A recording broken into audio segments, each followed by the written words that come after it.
record. Okay, great. You're still teaching at Columbia? Right. Yes. Good for the students. Yes. I have one young man. Not everyone. Good morning, everyone. Welcome, and I would like to call to order the 190th meeting of the New York State Board for Historic Preservation at 10:31 a.m. on Thursday, December 8th, 2022. This hybrid meeting will include guests, both in person and virtual through WebEx. I'm Kristen Herron, representing the New York State Council on the Arts, where I'm Program Director for Architecture and Design and Museums. I'm the acting chair today, and I hope to live up to the high standards set forth by our actual chair, Doug Pirelli, who was not able to attend today. In order to verify quorum of the State Review Board, we will conduct the roll call. When I announce your name, can you please briefly introduce yourself with your affiliation or why you're on the board? So first up is Doug Pirelli, who is absent for the record. Wint Aldrich. Present. I'm the former Deputy Commissioner for Historic Preservation at State Parks, and I think I qualify as an historian. Very proud to continue in this wonderful role. Thank you so much. Carol Clark. Present. I teach graduate students in historic preservation at Pratt Institute and at Columbia University, and I also teach in the School of Professional Studies at NYU, and I'm delighted to be here. Thank you. Jay DiLorenzo. Present. I'm the president of the Preservation League in New York State. Thank you, Jay. Brian Irwin is absent. Wayne Goodman. Present. I am the executive director of the Landmark Society of Western New York in Rochester. I already introduced myself, Kristen Herron. I am present. Erica Krieger. I am present as well. I'm representing the Secretary of State, New York State Department of State. I'm an architect and the head of the variance unit. Thank you. Jennifer Lemack. Present. I'm the chief curator of history at New York State Museum, and the representative of the Commissioner of Education. Thank you. Gretchen Sullivan Soren is absent. No, I'm not. I'm right here. Where are you? I'm virtual. Gretchen, I did not know that. Well, so please introduce yourself. Thank you for being here virtually. My name is Gretchen Sullivan Soren, and I am a historian, and I teach museum studies, and I'm the director of the Cooperstown Graduate Program. Thank you so much. And Chuck Vandry. Present, and I'm an archaeologist, and I represent the Department of Environmental Conservation. Thank you. Kathy, a quick question. When I announce the quorum, what is it, 8 or 9? Well, we have 9 present. But I do want to say, let me just say, we have 8, let's see, 8 right. present, one being Gretchen, who is remote. The one thing I do need to say, although it's wonderful that you're here with us today, Gretchen, remotely, based on the open meetings law requiremements, Gretchen can certainly participate and so on, but she cannot vote under the new open meetings law requirements. That's fine. Okay, but you're welcome, obviously, comment, hear your voice. And so for the record, is the quorum only those who can vote? That's my question. Correct. Okay. The record, those who can only vote. So there being 8 members in attendance, a quorum is confirmed. Thank you for clarifying that. We're going to move on with the approval of the September 2022 meeting minutes. We were all sent those meetings in advance. And at this time, I'd like to ask the board if there are any comments or any question regarding the minutes from the September meeting. There being none, I'm looking for a motion and a second to approve those minutes. I move their approval. So Wint moves. And Erica Krieger, I'll second. Erica will second. So as participating board members must now attend in person, the voting method will revert to our pre-COVID approach. For all of the votes today, I will ask for those in favor of a motion, those opposed, and those abstaining. So please speak out in whichever case is relevant to your vote. So we have a motion and a second to approve the minutes. All those in favor, please speak out. So aye. Aye. All those opposed? All those abstaining? The motion is approved with unanimous consent.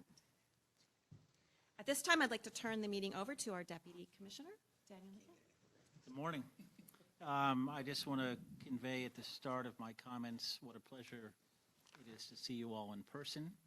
And that seems to have been a common thread of the conversations that were occurring before the meeting formally began. Really a treat. But I also want to thank you all for the accommodations and the effort made to sustain the work of this board during the pandemic in the remote meeting formats that we were forced to utilize. In some ways, those are no easier than the effort to convene in person. The challenges of technology, both on the staff side as well as the participation side. I just want to express my appreciation that we carried the work through without interruption over the last 2.5 years. So kudos. Chairman Doug Perilli asked me to convey his regrets at being unable to attend today. Thank you for stepping in, Kristen, and leading today's meeting. I will keep my remarks brief, but want to highlight several items for the board. As the year closes, I want to acknowledge and thank the senior leadership team at the Division for Historic Preservation, Nancy Herder, who's not here today, Kathy Howe, who sits with us as the secretary to the board, Dan McEnany, who's in attendance, and Greg Smith. That team,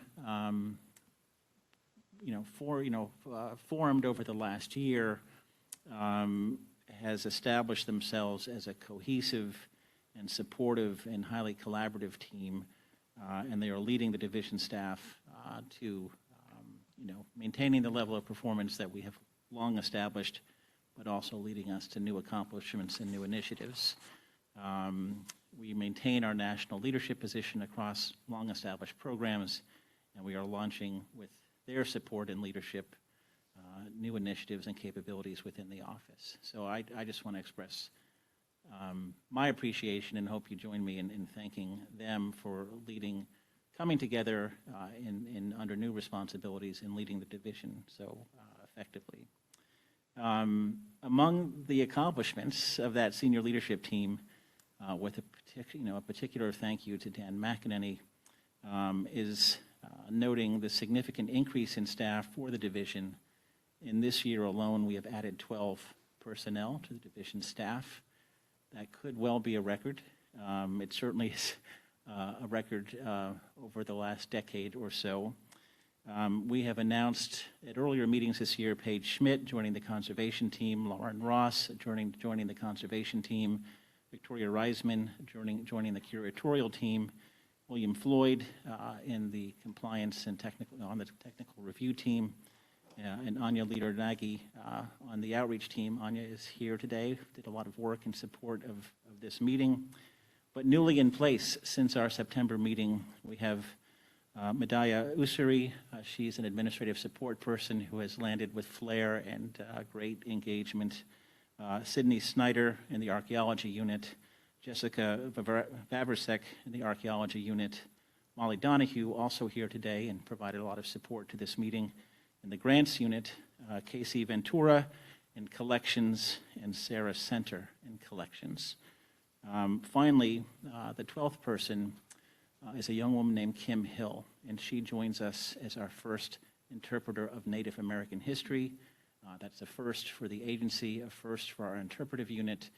She is an enrolled member of the Seneca Tonawanda tribe from Western New York, and we're very pleased that she is bringing her insight and cultural perspective to both the interpretive challenges that exhibit design and that we undertake in terms of exhibit design, but also just the cultural informing that she will do across a range of agency operations. So we're very pleased to have brought her to staff. I will summarize some additional internal promotions at our March meeting. We are pursuing 2 additional critical fill approvals, including the hire of a new painting conservator, as our long-serving conservator, Mary Betelgeski, retired late summer. I don't think I featured that in remarks in September. One program I want to highlight today is the continuing accomplishments of the staff overseeing the federal and state rehabilitation tax credit programs for both commercial, owner-occupied residential, and historic barns. The historic barn program has gotten off to a very strong start. That program was reestablished by legislation last year after a hiatus due to a change in federal tax code that basically unintentionally sunset the state credit back in 2017. That program has already had over $2 million, or nearly $2 million in application activity in its first year, and it's nicely distributed around the state. In terms of the federal rehabilitation tax credit for commercial properties, we project that we will once again claim the #1 national ranking with over $1 billion in completed projects certified in the federal fiscal year that ended September 30th. That data will be formalized by March and publicized by the National Park Service. And I don't expect to be wrong about those numbers. So the Park Service released this week the national economic impact numbers from the previous federal fiscal year, in which New York State scored 3rd in the nation in terms of programmatic activity, behind Ohio and Texas. NPS's assessments indicate that the tax credit use in New York State in that federal fiscal year generated almost 10,000 jobs and $163 million in local, state, and national federal tax revenues. Over a 5-year period, the 5-year average consistently has New York State in the top performing position. So period 2017-2021, $4.5 billion in historic tax credit projects completed, generating nearly 70,000 jobs and $1.3 billion in combined tax revenues. It's the federal and state credits working together that continue to attract a steady rate of applications. We're usually either in the 1 or 2 position for the volume of applications coming into the state program. The program continues to be heavily used upstate. Over 93% of our application activity is upstate. About 30% of those projects are affordable housing projects, so a very strong partnership with the affordable housing market and those developers. And what we're seeing certainly is a further distribution from major urban areas to smaller cities, towns, and villages, with sort of the several localities that have really sort of come online strong in the last year alone are Elmira, Utica, and Poughkeepsie. Poughkeepsie's long overdue for using this program, and suddenly there's a very nice pool of activity in that city. I want to credit our grant unit staff for administering the 2nd round of the Paul Brune Rural Revitalization Program grant in the Genesee Valley. This is in partnership with Landmark Society of Western New York, our regional sponsor in that region. Additionally, we have applied for $825,000 in federal or national maritime heritage grants. We should know if we've been awarded that program responsibility sometime in February. The National Park Service has changed the administration of that program. They are now distributing on a competitive basis the opportunity to fund those grants to state preservation offices. So we are competing for the right to award projects in New York State. Additionally, we have applied for capital funding for Senate House, State Historic Site in Kingston, from the National Park Service's grant pool for Revolutionary War sites. That is a federal fund that is specifically designated for state preservation offices. We were successful last year in securing funding for the Fort Niagara State Historic Site on Western Lake, Ontario. So we hope to continue an annual trend of supporting our capital project investments in Rev War sites with supplemental federal funding through that grant program. Finally, and Wint, I'll let you prompt me with some of your budget and funding questions during Q&A, but I wanted to highlight the reopening of Phillips Manor Hall State Historic Site in Yonkers. This site was closed in June 2020 for a comprehensive restoration of the house and landscape and a transfer, most critically, a transformative interpretive overhaul of exhibits that resulted in 2,800 square feet of first ever permanent exhibits being installed at that facility, and an expansive virtual wing that will elevate the site's history and associated documents and research for a global audience. Because we couldn't all fit it into a physical space, we have built a very important space online for public engagement as well. And that's a trend I expect that will continue as we make new investments in the historic site network. So this is the first site fully transformed under the agency's Our Whole History initiative, which intends to engage the public with more complete and detailed documentation of New York State's diverse history. At Phillips Manor Hall, this approach elevates the history of Native Americans, enslaved Africans, and tenant farmers at this site, alongside that of the Phillips family. Governor Hochul joined Senate Majority Leader Andrea Stewart Cousins and Parks and Tourism Committee Chair Danny O'Donnell at the ribbon cutting for this site earlier in November. Her remarks applauded and challenged the agency to continue to undertake this scale of interpretive and capital investment throughout the historic site system. We could not have asked for a more focused and sincere set of remarks from the governor. It was quite enthralling to hear them in person after an $18 million investment on a rapid timeline that asked much of our staff. It was really great to see that facility return to public access. The newly restored Gothic chamber on site, a second floor room that had previously only been accessible via a historic staircase and prevented that room from being fully visited. We have built an elevator and service tower on the back side of the house that now makes the entire exhibit floor and public spaces ADA accessible. We are hoping that Gothic chamber will serve to host a meeting of this review board sometime in the 2023 calendar, so that you can see the accomplishments of the agency at that site, tour the exhibits, and meet the new staff that is now responsible for interpretation and public engagement going forward. So that concludes my formal remarks, fully expecting, Wint, that you will ask about where things might stand with the state budget and federal funding and all of that. So, but Well, let me just start by saying that once again, it speaks well of New Yorkers that they have, from an early time, been prepared to tell the story of the Tories in the context of the Revolution.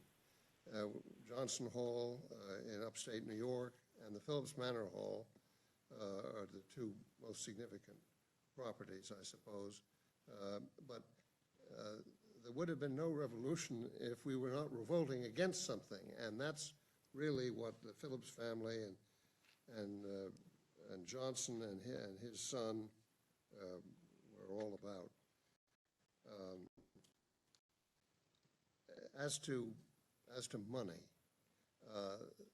the Bond Act passed, I think, overwhelmingly, and I've not seen a detailed breakdown of where the money is going and what the priorities are and so forth.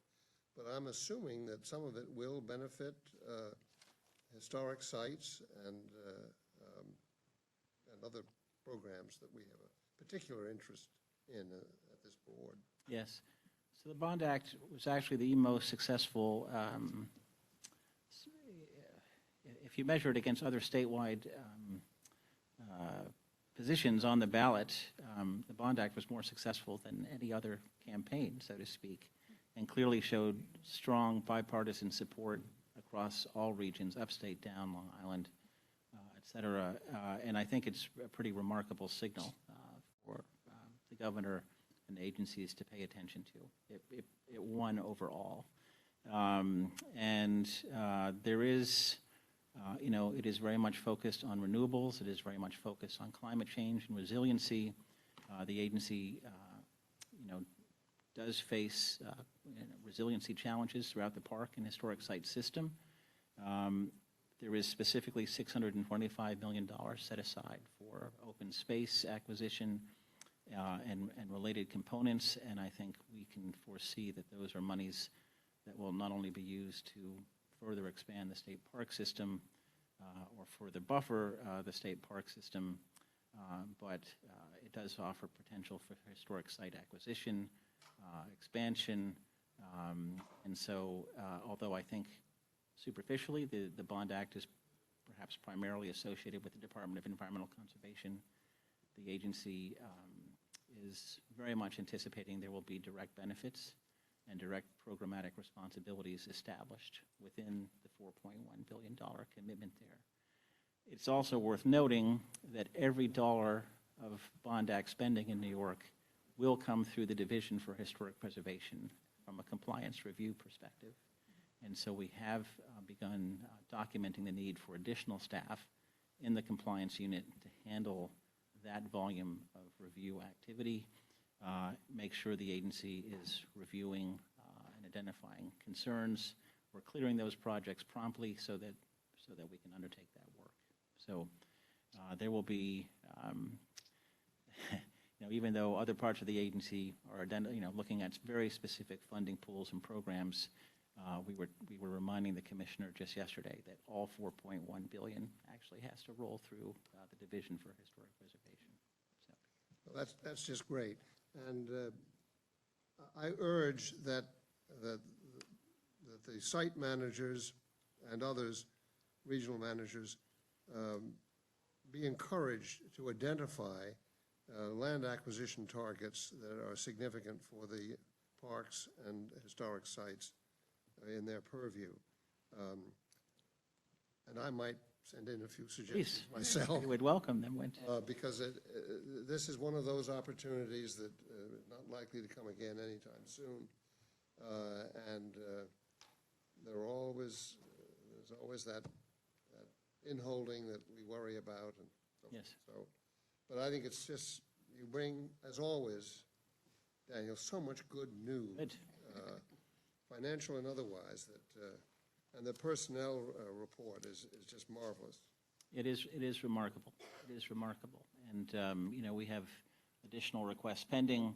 I think we're very pleased with the generation of staff that has come in the last 2 years, but really begun to accelerate this last year. There's great creative energy and a very diverse sort of talent and experience base that we've been able to add to staff, and it's already showing. It's already evident. People have landed strong and impactfully, and have dug right into their new work and assignments, and we already see the benefits of that. Yeah. Thank you.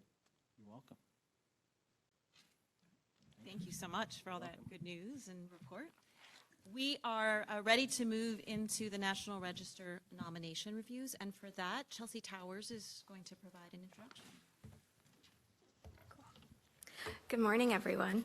So my name is Chelsea Towers, and I am the Survey and National Register Coordinator at the State Historic Preservation Office. I want to thank everyone for joining us today in person, so welcome back, and remotely through WebEx, especially our nomination sponsors and consultants who have worked tirelessly in conjunction with our National Register staff to prepare the nominations you will see today. We have 13 nominations up for consideration, which you can see the distribution on the map behind me. Of these nominations, 5 are in support of commercial tax credit applications. I also want to thank Kathy Howe and Kath LaFranc, who helped guide me through the preparation of my first meeting as unit coordinator, and also Virginia Bartos, who helped assemble the slide presentation today. For our guests who are joining us remotely, if you have a special interest in the nomination presentation here, you are welcome to offer comments following the presentation. You just have to, the presenters will introduce themselves, or if they don't and you would still like to speak, feel free to introduce yourself as well, and you'll be responsible for muting and unmuting yourself as well. So with that, I will turn it over to Virginia, who's going to give the first presentation.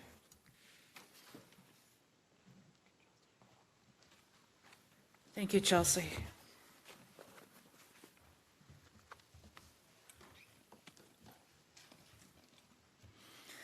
Good morning. My first two presentations are two wonderful resources in the Finger Lakes. The first is the Pines of Parrington Apartments.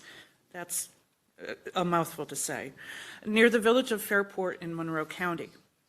This aerial view shows the apartment complex of 508 units built between 1972 and 1976. The complex is being nominated under Criterion C in the area of architecture and Criterion Consideration G for achieving significance within the past 50 years, as a rare example of multi-housing modern design by Gwathmey Singal and Associates from New York City.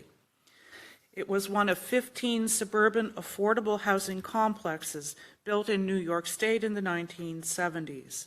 5 of these developments were built in the Rochester area, and the Pines of Parrington is the only one that is largely intact and retains sufficient integrity to meet National Park Service standards. For this reason, the complex is also being nominated under Criterion A in the area of community planning and development. It is also being nominated at the state level of significance for its association with the New York State Urban Development Corporation, that was a major developer of affordable housing in the first half of the 1970s. The Urban Development Corporation's goal was to provide public housing that differed from high-rise urban boxes by looking for large sites in suburban areas and for innovative designs by modernist architects.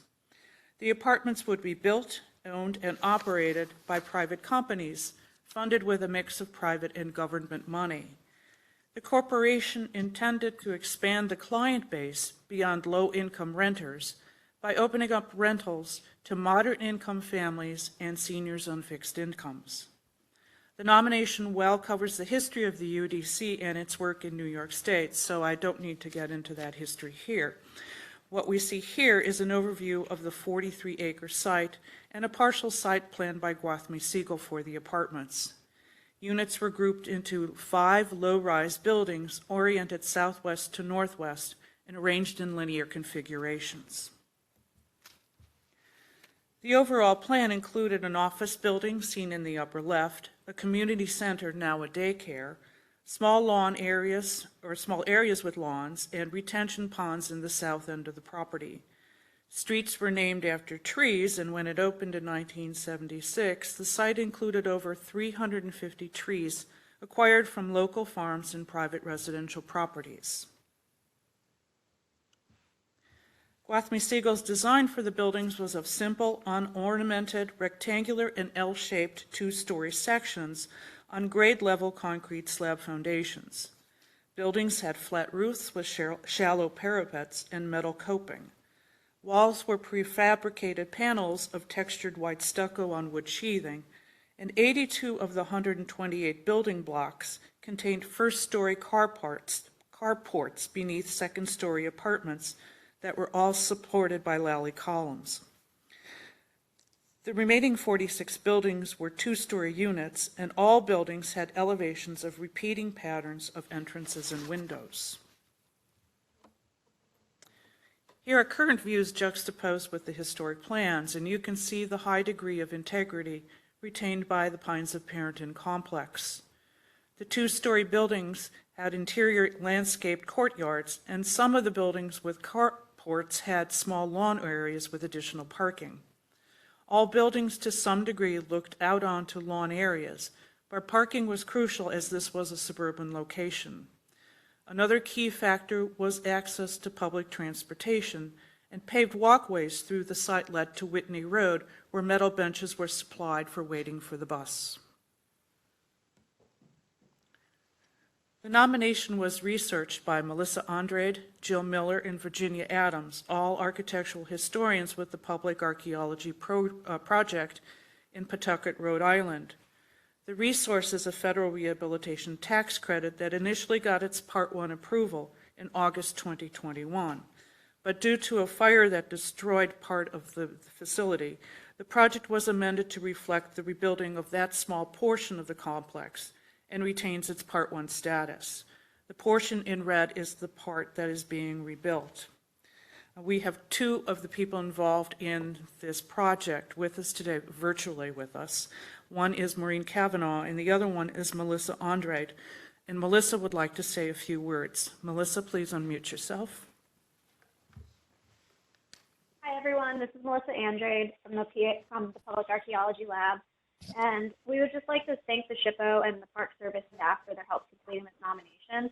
Since it's such a newer type of resource to be listed, it's been a really exciting research process and trying to solve some problems dealing with more modern resources as a group. And speaking on behalf of Wind Development, they appreciate the architectural and historic significance of this property, and they look forward to its listing and undertaking a rehabilitation of it through the Historic Tax Credit Program to provide quality, affordable housing for the community. So thank you. Thank you. Questions, comments about this nomination? This is Wint. A very interesting history of UDC and all the politics that surrounded that organization. I was interested to read that it still exists, buried within a larger state enterprise.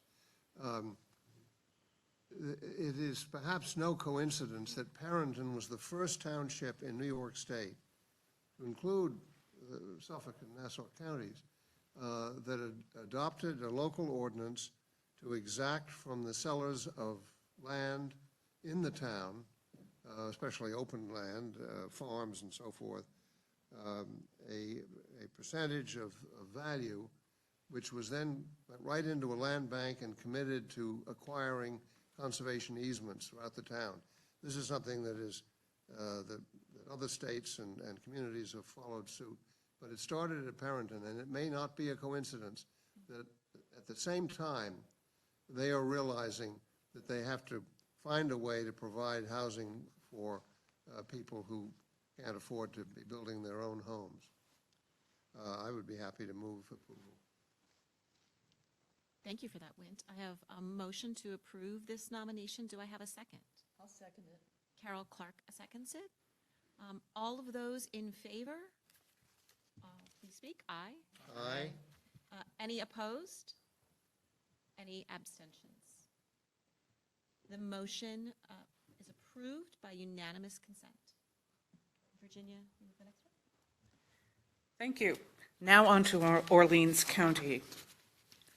This is the T.O. Castle and Son General Store in Millville, Orleans County. It was built circa 1849. The store is a two-story, three-bay commercial building constructed of locally quarried stone and located at a prominent corner in the hamlet of Millville.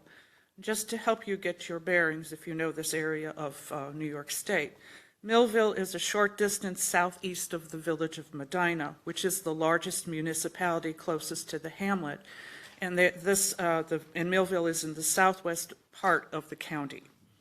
The store faces Maple Ridge Road, which is the main east-west artery through the hamlet.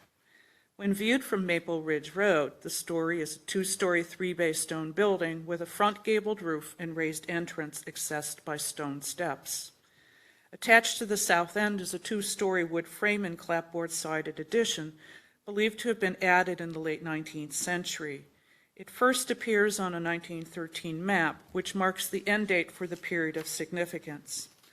Now, I presume that the person in the upper historic image is George Castle, the son of T.O. Castle, but it could be Thomas, who died in 1910. It's hard to tell from the image. The building is being nominated under Criterion C in the area of architecture, and then although it appears to be a common building type, it is a rare surviving example of a store constructed from locally quarried stone. Stone quarrying was a major industry in Orleans County, but with most of the stone shipped around the country. Some of it did make its way to Millville, probably from Medina, where no fewer than 6 quarry operations were going in the late 19th century. And in addition to the wood rear portion, the north and east elevations have stones and courses where the south and west elevations, the non-public sides, are rubble or uncoursed rough stone. The store is being nominated primarily for its stone building materials and as a recognizable example of a rare surviving period type and form for the town of Shelby and for Orleans County, as very few of these stores remain. As the author of the nomination stated, considering its age and the fact that it has been unoccupied for some time, it is also remarkably intact and stable and creates a sense of the past. After the death of George Castle, the rear and upper portion of the building became living space. The store was in the lower portion and still reads as such with its open space and some historic shelving added by the Castles. The nomination was written by Catherine Cooper, the Town of Ridgeway historian and a friend of the property owner. This is an honorific nomination, but it could easily take advantage of the federal rehabilitation tax credit, following the example of the other listed stone store, that being in Clarendon and NR listed in 2012. Questions or comments about this nomination?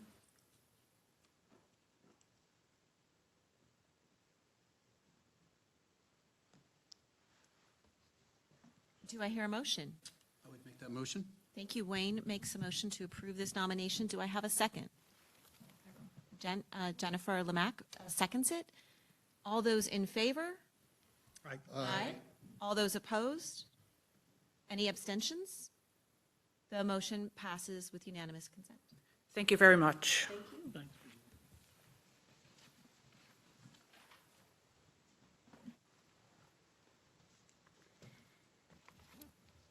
Good morning.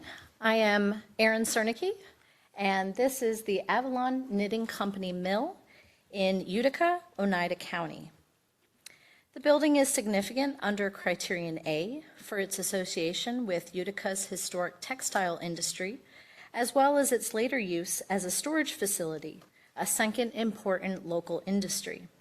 Designed by architect Frank B. Sheldon in 1903, it was occupied first by the Avalon Knitting Company from 1903 to 1926, and then later by the Augusta Knitting Company from 1954 to 1958. Both textile companies produced underwear. The period of significance begins with the construction of the building in 1903 and ends in 1972 to include the period of occupation by the textile companies and the Broad Street warehouse. In order to meet increased demand during a textile boom, the complex was enlarged in 1905 and 1916 to accommodate more machinery and employees. At its peak, the Avalon Knitting Company mill contained 400 machines and employed 600 workers. At least half of those workers were women. The building is also significant under Criterion C for architecture as an excellent, intact example of an early 20th century textile factory using brick mill construction, which consisted of load-bearing brick walls and heavy timber framing in order to protect against possible fire damage. The mill is a 3- and 4-story brick building with 3 smaller brick portions interconnected to the south. The mill's open floor plan accesses smaller rooms on the first floor for specific dyeing and drying functions, as well as a boiler room and waste house. The typical 4-story mill located the scoring and carding departments on the first floor, drawing and spinning occupied the second floor, and the third housed weaving, and the fourth contained the finishing department. From 1927 to the 2000s, the building was used as the Broad Street warehouse facility. With minimal disruptions to the original plan and materials, this company played an important role in storing goods to economize and maximize the efficiency of trucks in the area, demonstrating an important shift in shipping and transportation methods during the 20th century. And this is the Avalon Knitting Company mill. This is a commercial tax credit project with an approved Part 1. Are there any questions?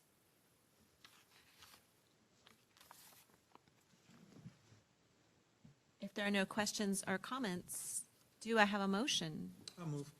Thank you, Jay. So Jay DiLorenzo moves to approve this nomination. Do we have a second? I saw Chuck stand first, so Chuck Vandry seconds it. All those in favor? Aye. Anyone opposed? Anyone abstaining? With that, the motion carries and is unanimous. Thank you. Thank you. Next, we have the Central Lansingburg Historic District, located in City of Troy, Rensselaer County. It's located on the east bank of the Hudson River in the northernmost part of the city of Troy. Lansingburg is an urban neighborhood situated on a long, shallow plateau that is terminated on the east by high bluffs. The historic district is significant under criterion A for community development, and the district retains its distinctive sense of place as a late 18th and early 19th century regional market center organized on an orthographic street grid laid out in 1770. All the defining elements of the grid, the streets, blocks, alleys, and village greens, survive today. The grid was extended north and south in subsequent decades as the village grew. The historic district includes 65 blocks and portions of 5 others. These blocks are the organizing elements of the street grid plan shaped by north-south avenues and alleys and east-west streets. You can see the 1771 map there that shows you that grid plan as well. The district encompasses the blocks laid out in the original grid settlement, including the village green and the expansion of the grid plan into the early 20th century. The period of significance for the historic district begins in 1770, when the village grid plan was conceived, and goes until 1925, when the last significant phase of new construction occurred and the area's industries declined. The district includes 7 buildings that are, and a cemetery, previously listed on the National Register of Historic Places, and in addition to 600 contributing buildings and sites and 153 non-contributing buildings. The Central Lansingburg Historic District is also significant under criterion C for architecture, containing distinctive examples of commercial and domestic styles reflecting the significant design periods occurring throughout its history. Lansingburg's merchants and factory owners built stylish shops and homes in each period, most designed by architects and master builders. The oldest surviving buildings were for merchants and mechanics when the settlement was mostly concentrated close to the river. And the commercial corridor of 2nd Avenue retains a remarkable number of early buildings that historically combined residences and businesses. Early on, this avenue was home to doctors, grocers, mechanics, bakers, printing houses, and taverns. Many of the buildings in which they operated are still extant. Lansingburg's prosperity continued after its economy evolved from a river port to a center for light industry in the 2nd quarter of the 19th century. Surviving houses, churches, civic, and commercial buildings showcase the changing design trends that in the mid-19th century were dominated by picturesque modes such as Greek Revival, Gothic, Italianate, and 2nd Empire. They are mostly scattered on the blocks west and north of the village green. Garden lots adjoining the finer residences, defining feature of the village from its inception, became larger and grander, with iron fences enclosing them. It was during this period that Lansingburg became regionally known as the Garden. Evidence of these gardens survive today in the spatial arrangement of many buildings on double lots. As industrial wealth peaked in the later part of the 19th century, Lansingburg and its sister city, Troy, produced some of the most ornate and extravagant urban architecture in the region. New church buildings, schools, social halls, and fire stations were constructed in the district during this period, enriching the civic presence. By the end of the 19th century, Lansingburg became more entwined, both physically and economically, with Troy and Cohoes, thanks in part to street trolley lines and the garment industry. In 1901, Lansingburg became an official suburb of the city of Troy through annexation. New construction in the district tapered off in the 1920s, as Lansingburg ceased being a manufacturing center. Today, is it largely a residential neighborhood with a mix of owner-occupied single-family homes and multifamily units in former single-family buildings. Despite the inevitable impact of time and changing fortunes, Lansingburg retains significant elements of its architectural heritage, starting with the 18th century grid plan itself and proceeding through a full catalog of 19th century domestic, commercial, church, and civic architecture as landmarks of the progress and the successes of the community. This nomination was sponsored by the City of Troy and the Troy Redevelopment Foundation. So far, there's only been one letter of objection. This is the Central Lansingburg Historic District. Any questions? I always like to ask what was the concern in the letter? It was basically, and this was interesting too, because when we did the public meeting, the person that objected was at the public meeting. There was concerns about oversight of, if the property owners want to make any changes to their property, what is the oversight going to be from our office? Thank you for that. Sure. I certainly want to acknowledge a tremendous amount of work with 600 buildings. I mean, I can't even imagine the time and effort put in that. I also just really wanted to acknowledge that although this story starts in 1770 for this nomination, the indigenous population that was first on this land was acknowledged and discussed. So I really always appreciate when nominations acknowledge the whole history of the land. Do any other board members have questions or comments on this nomination? It's a very ambitious piece of work and wonderfully realized, I think. Was there any sense from the City Hall and from the Troy Planning Board that they gave its blessing? They encouraged this? They did, yeah. They were very much, they've been working on this historic district for many years. And the City of Troy had a lot of support for this. They were part of the community outreach so that the property owners understood what was happening. We had somebody from the city planning department at the public meeting.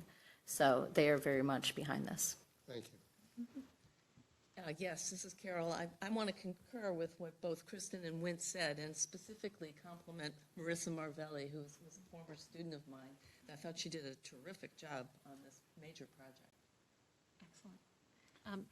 Kristen, we have People's Island was just off the map to the left in the early slides, and we have a historic district in downtown Waterford to our north. We have Cohoes has a long-established district to our west.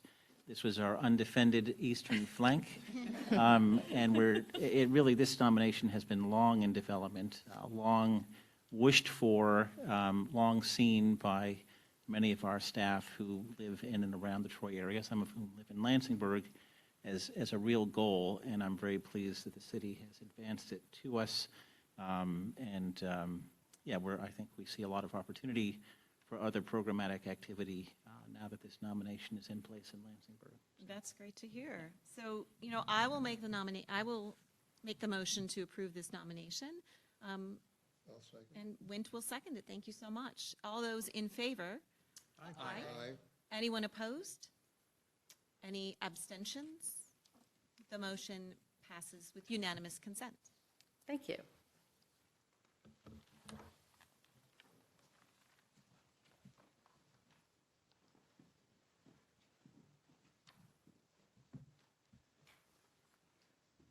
Hello, I am James Carter. I'm here today. I'll be presenting 3 nominations, all from Syracuse. It's my pleasure to present those for you.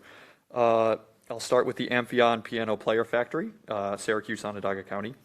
The Amphion Piano Player Factory, located at 689 North Clinton Street and 156 South Street in Syracuse, is eligible for listing under Criterion A in the area of industry and under Criterion C in the area of architecture, located on the north side of Syracuse in an area that functioned as a major industrial center for the city at the turn of the 20th century. The factory is an excellent example of evolving industrial design in the early 20th century. The period of significance begins in 1902 with the date of original construction and ends in 1929 when the stock market crash almost immediately collapsed the piano player industry and the Amphion Piano Player Company ceased operations. There we go. Built in 1902, the factory is significant for its association with a period of major industrial growth and diversification of industries in the city of Syracuse, and especially for its association with the Amphion Piano Player Company, which flourished in the 1910s and 1920s when piano player machines were at their greatest popularity. Although Amphion was a large and highly successful manufacturer of this popular form of entertainment, the stock market crash of 1929 abruptly halted demand for these luxury items, and the company closed its doors that year. The factory is also significant as an excellent example of two disparate forms of early 20th century industrial construction united in a single building. The building meets the registration requirements of the multiple property documentation form Industrial Resources in the city of Syracuse as an example of industrial architecture exhibiting both common mill construction and skeletal steel frame construction. The original factory was built on North Clinton Street in 1902 as a two-story brick industrial loft. It had a T-shaped footprint, or has a T-shaped footprint composed of a long factory block oriented east-west and a perpendicular block forming the facade. The building's original powerhouse forms the cell section of the facade block. The faded remnants of painted signage announcing Amphion Co. are still barely visible above the second floor windows. The east entry currently provides access to a store located in the space. The main factory block also contains what is now the Spaghetti Warehouse restaurant. The large 1920 addition on the west end has a facade facing Solar Street. It is rectangular 2.5-story steel frame structure with a clear story and painted brick exterior. Several smaller non-historic additions connect with the 1920 addition on its north and south elevations. The factory interior was reconfigured in the early 1990s to create retail, food service, and residential space, though much of the historic fabric was retained. Two commercial spaces flank the entry to the residential lobby and the facade block, and the lobby leads to apartments on the first and second floor of the factory block. The stores and lobby retain their original wood floors, wood ceilings, brick walls, and exposed wood structure, including freestanding wood columns and paired ceiling beams. The apartments retain their wood floors and feature exposed wood columns. The brick exterior walls are exposed in the apartments, and some apartments have original wood ceilings. The east end of the basement level features a large retail space with a concrete floor, exposed wooden columns and paired beams, and a wooden ceiling. The majority of the basement level is devoted to the Spaghetti Warehouse restaurant. Much of the interior woodwork in the restaurant was installed during 1990s renovations. These spaces retain their original wood floor, wood ceiling, timber columns with paired beams, and brick exterior walls. The floor plan of the 1920 addition is largely open, with office enclosures built out of the west ends of the first and second floors.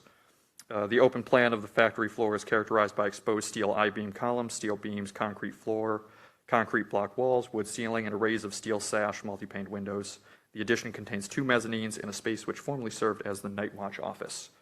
The Amphion Piano Player Factory comes to us through the Commercial Tax Credit Program and has an approved Part 1 by the National Park Service. The nomination has received a letter of support from the Syracuse Landmark Preservation Board as well. Any questions or comments?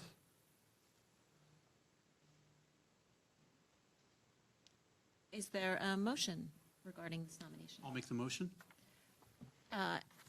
Wayne has made a motion to approve. Jay has seconded. All those in favor? Aye. Aye. Any opposed? Any abstaining?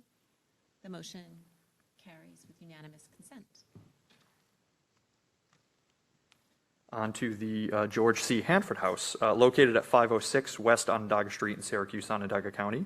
The Hanford House is eligible for listing under criterion C in the area of architecture as an excellent example of the Italian Renaissance style situated in what was once a prominent residential neighborhood in the city of Syracuse, which has now increasingly given way to substantial commercial development, making such examples increasingly rare. The house is an excellent and intact example of the work of two of Syracuse's most prominent architects, Archimedes Russell and Melvin King. The large, high-style residence is an interesting combination of Italian Renaissance design on the exterior with an interior that reflects the arts and crafts style. The period of significance encompasses its primary use as a residence from its construction in 1910 until its sale and subsequent partial conversion to a medical office in 1942. Although there is some loss of setting due to commercial encroachment into the once exclusively residential street, the Hanford House retains a high degree of integrity of location, design, materials, workmanship, feeling, and association.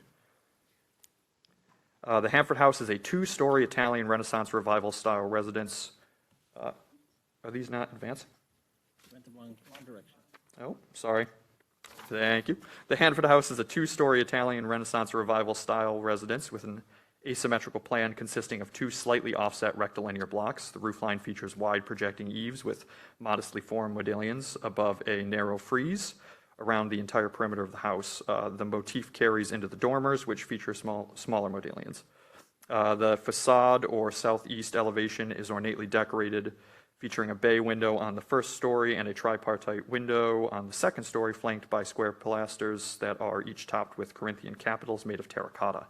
The northeast elevation contains a one-story piazza with square wood piers and a wood beadboard ceiling.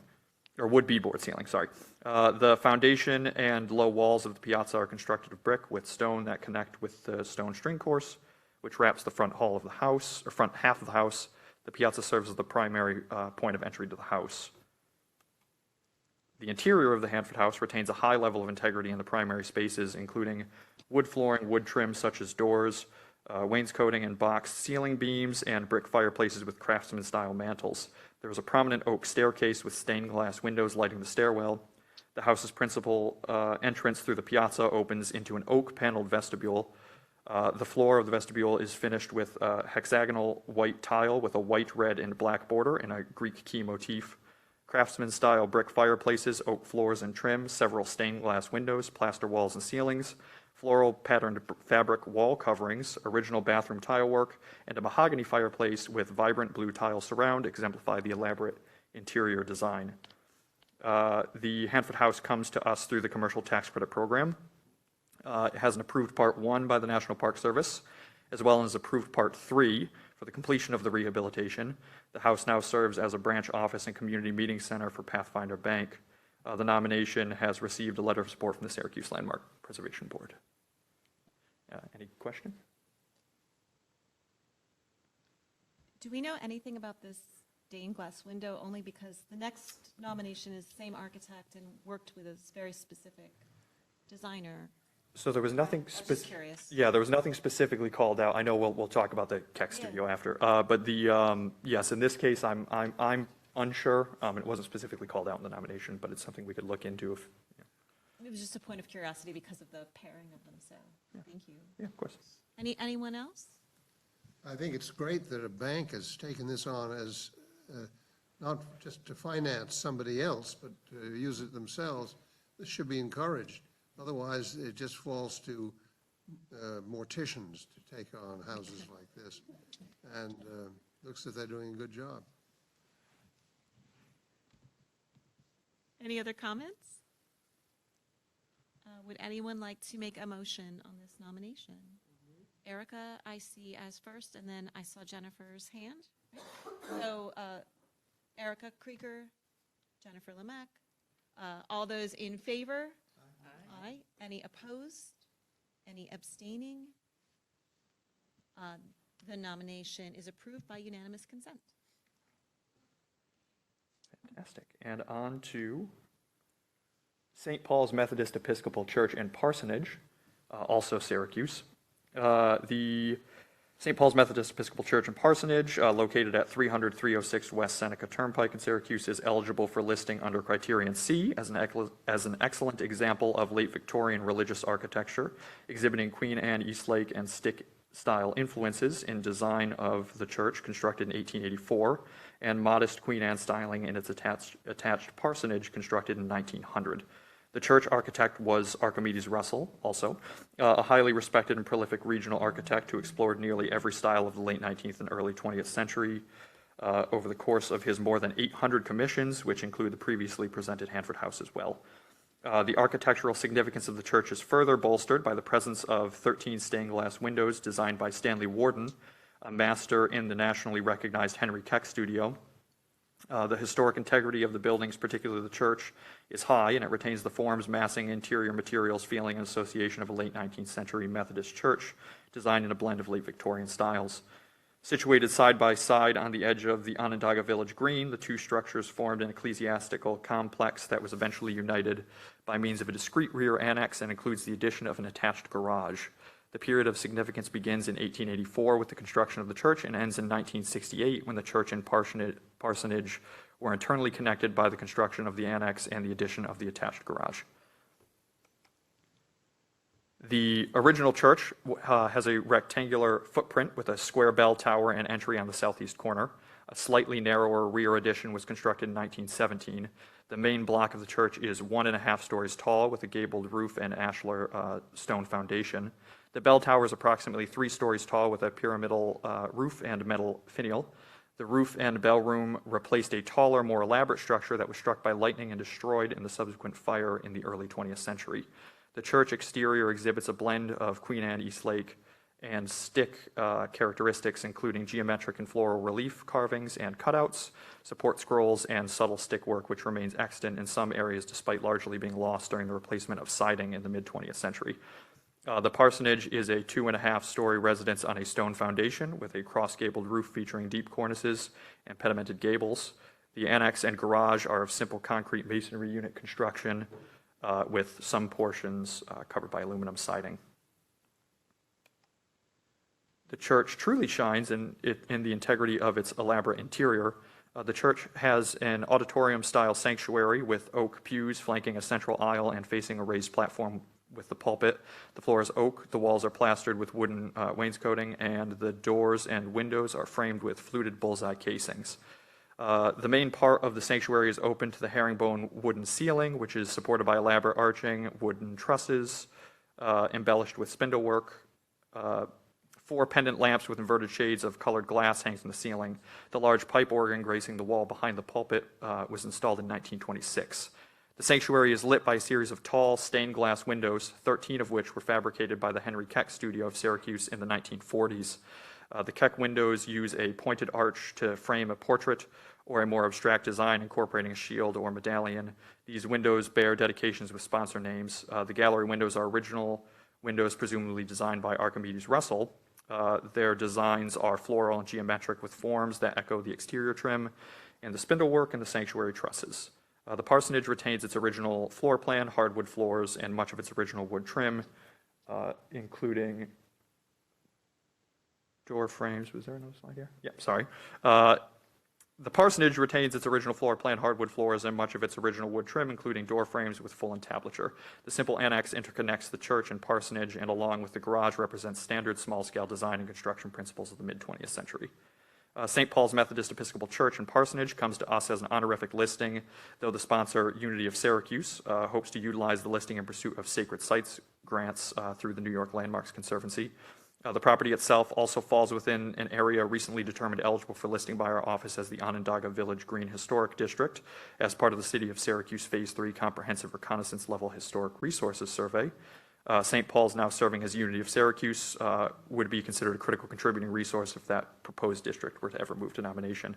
The nomination has received a letter of support from the Syracuse Landmark Preservation Board. Any comments or questions? The ceiling of the church is just marvelous, and it appears to be in very good shape. I'll bet it contributes terrific acoustics to services there. I see the organ at the back of the church. I'd be happy to move approval. Thank you, Wint. So Wint, did you want to say something? No, big day from Wint, though, right? Yeah, I appreciate him. So Wint makes the nomination, and it looks like Carol's going to second it. Thank you so much. All of those in favor? Aye. Any opposed? Any abstaining? It passes by unanimous consent. Thank you. Thank you.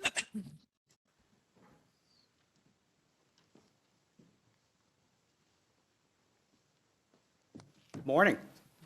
It's been a few years. Bill Krattinger, formerly of the National Register and Survey Unit on special assignment, I guess we'd say.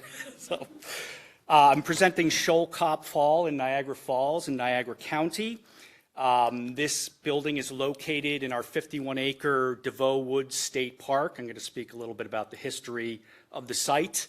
The nomination draft has been prepared in order to see whether we could have the building certified for historic tax credits through a long-term partnership.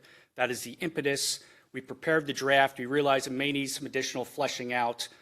It was prepared in order to put it in front of the Park Service reviewers to see whether they would acknowledge or support our thinking that it's eligible under Criterion C, and we have received that positive feedback regarding the building. Designed by C. Stores Barrows, a prominent Rochester area architect, it is being nominated solely in the area of architecture with a period of significance matching the construction campaign 1929 to 1930. I want to acknowledge a couple of partners in this project, our so-called boots on the ground. Carl Flora, our Niagara region architect, has been of great assistance in conveying information about the building, and Derek Rohde of our technical staff as well. First, though, we need to address the DeVoe School Historic District, which really, for practical purposes, no longer exists. This was an early 1974 National Register nomination. Significance areas: education, religion, social history, with a period of significance really corresponding with the early history of the campus, which was established in the 1850s as the DeVoe School for Orphans and Destitute Children, using funds and land donated by Judge Samuel DeVoe. Both the DeVoe name and the Sholkoff name are very large in that part of the world. Our building, the subject of this presentation, was actually excluded from the boundary at that time. For all practical purposes, most of the buildings we see here, Van Rensselaer Hall, Patterson Hall, Monroe Hall, the stables, most of this is all gone. A lot of it was lost before parks ownership, more recently a fire. I think the gist is that this district really needs to be delisted and basically Sholkoff Hall elevated to listing as really the last meaningful representation of that history.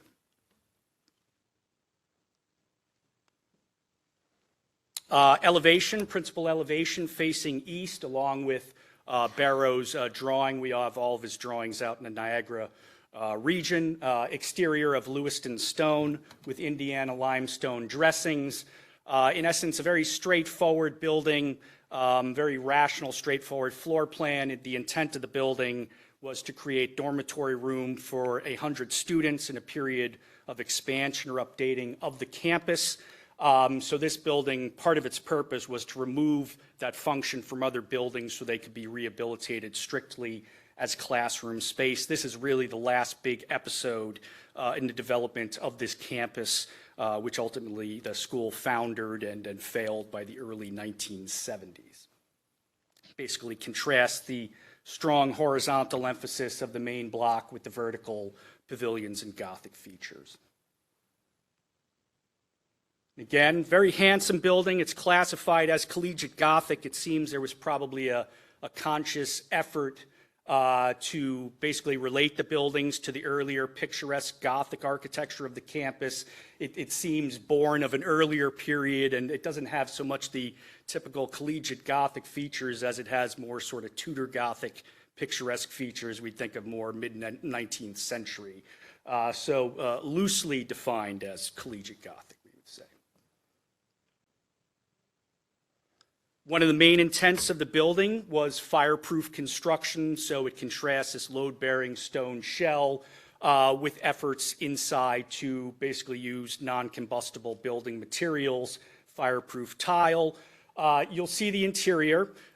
We have some really poor condition, especially there's a flat-roofed section of this building that has suffered from significant water penetration.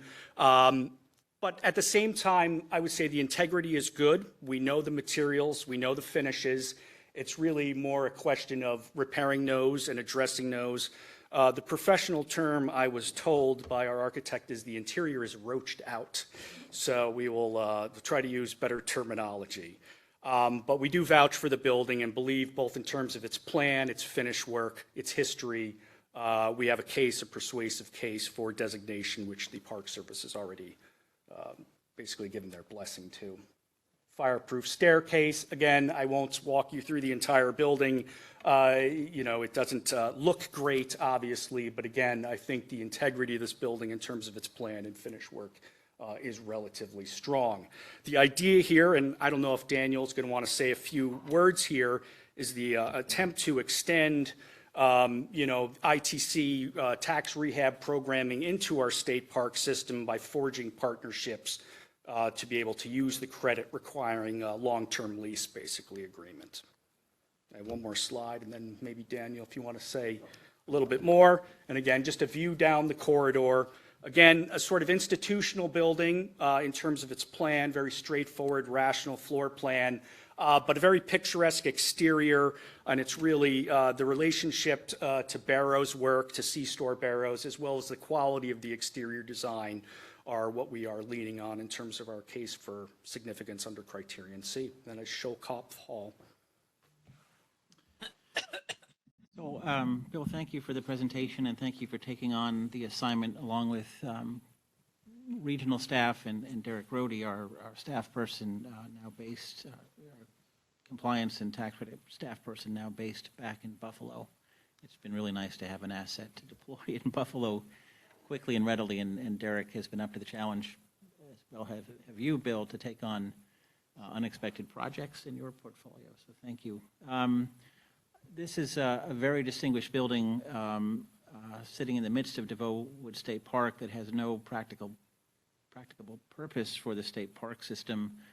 And I want to give great credit to Regional Director Mark Mistretta and his staff for their willingness to basically pre-position through National Register listing, pre-position this property for a new RFP process that hopefully will attract redevelopment interest in this site, in this specific building.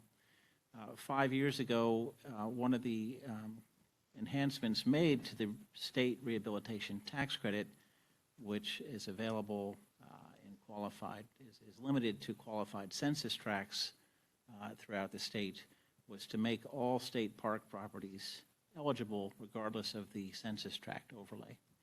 And in this case, this property, without that enhancement to the state credit legislation, this building would only be eligible for federal credits. It is in a census tract that is not otherwise qualified for state credits.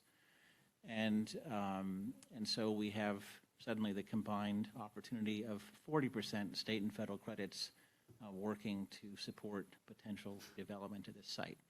So this is an intention to make this site rehab ready. This building was put out to attract, there was an RFP issued probably 5 or 6 years ago to attract developer interest. There was no effort to note the possibility of federal credit availability for that project at that time. There was no availability of the state credit because that was prior to the requested program changes, and there was very little interest shown in redevelopment of this property. Nonetheless, the region has done a fairly significant work to stabilize the building, to prevent public intrusion inside the building, although there's obviously some evidence that folks have been in. So I think the feeling is that this imminent RFP, with the pre-qualification, the predetermination that this is eligible for federal and state credits, will hopefully attract new interest and allow reinvestment at this site.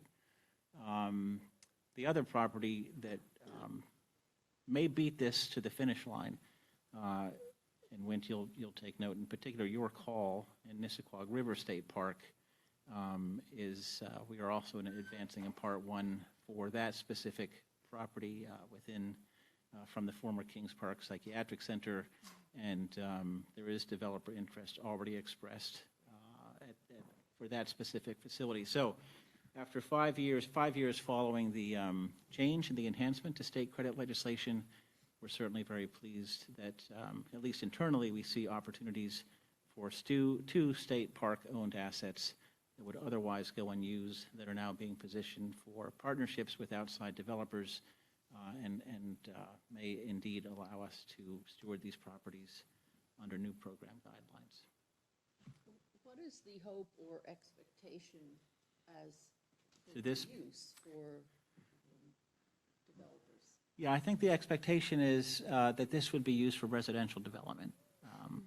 And, for the technical staff, of course, there are central corridors and and individual rooms, you know, we have seen in projects, in projects that the Park Service is going to, you know, we would anticipate the Park Service would require the basic public layout to remain the same, but we would be allowed to have interior access room to room to room to begin to build larger, you know, a greater diversity of apartment sizes and uses. So, but all of this is about getting the property to that rehab-ready status.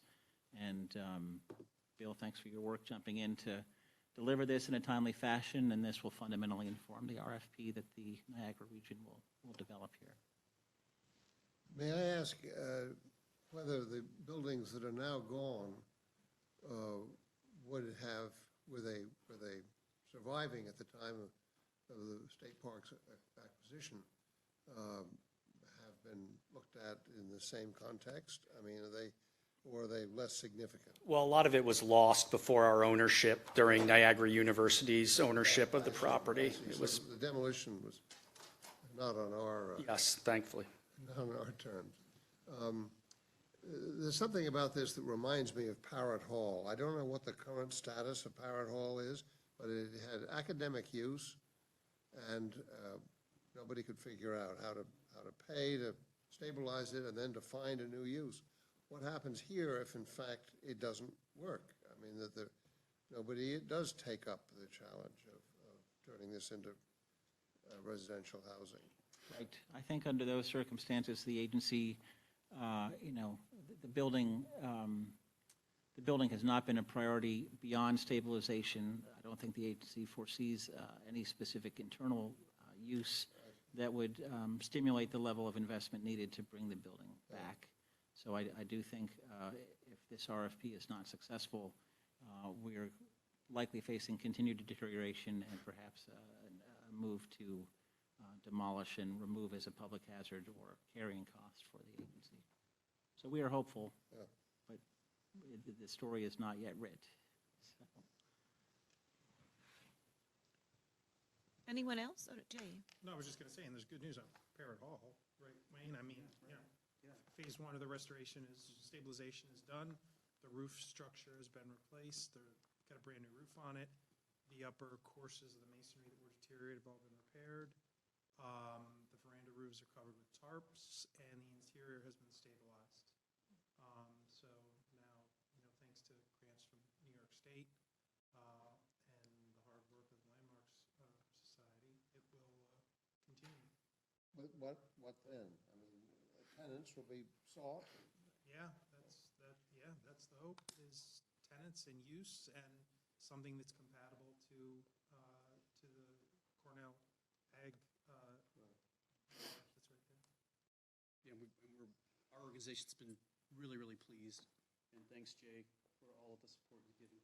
Dan, thanks for the support here at the state level. It's a great project and kind of a template moving forward, I believe. That's good news. Thank you. This is a property in Geneva, New York, for those not familiar with it. Yeah, thank you for that. Is there a motion regarding this nomination? Erica is, and Wayne is seconding. So all those in favor of supporting this nomination? Aye. Aye. Anyone opposed? Anyone abstaining? The motion passes with unanimous consent. Thank you. Thank you. Thanks, Bill.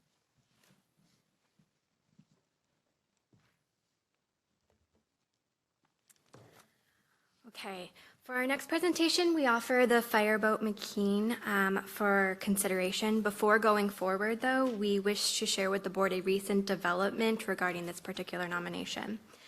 For some background, the vessel is owned by the Fireboat McKean Preservation Project, a nonprofit organization formed with the mission of preserving the vessel for future educational use. The Fireboat has found a home at the Tarrytown Boat and Yacht Club in Westchester County. The marina in which it is docked is owned by the municipality, which has a long-standing lease with the Yacht Club.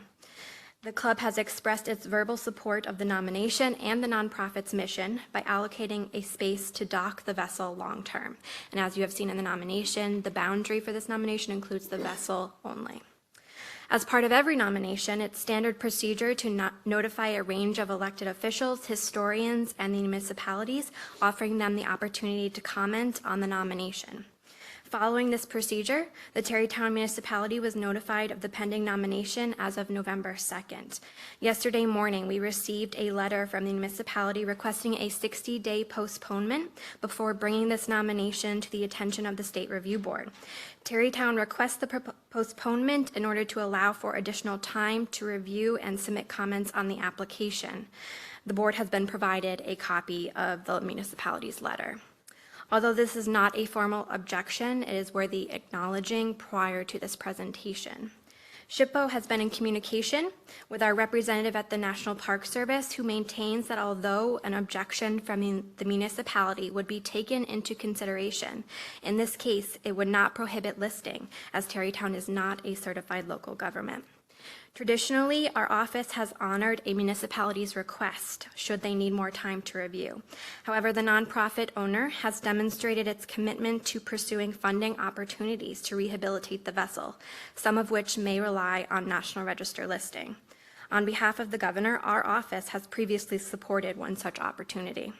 After discussion with Deputy Commissioner Daniel McKay, we are recommending that the board continue as scheduled with the review of the McKean nomination. That being said, the board has two options on how to proceed here.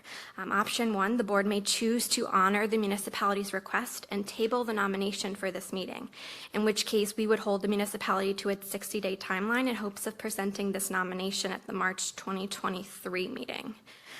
Option two, staff would advise the board to continue the review and presentation. Subsequently, the board could decide to table a nomination after review in pursuit of additional information, or you may wish to proceed with vote to list.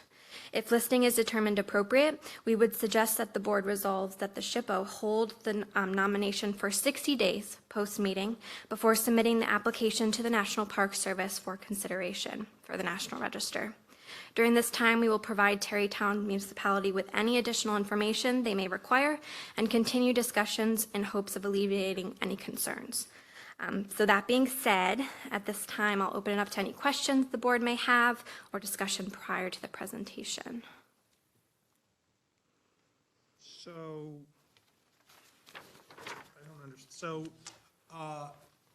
the municipality doesn't own this? They do not. And the marina has a long-term lease with the village? That is correct. For the space? That is correct. And there's nothing that says that the marina can't allow it to dock there? Which Nope. they've obviously done. And so the concern really from the village is just that they didn't realize that this was happening? That seems to be our understanding at this moment. We'll obviously look for additional comments from the village as to their concerns, and it may be just misunderstandings about the National Register program.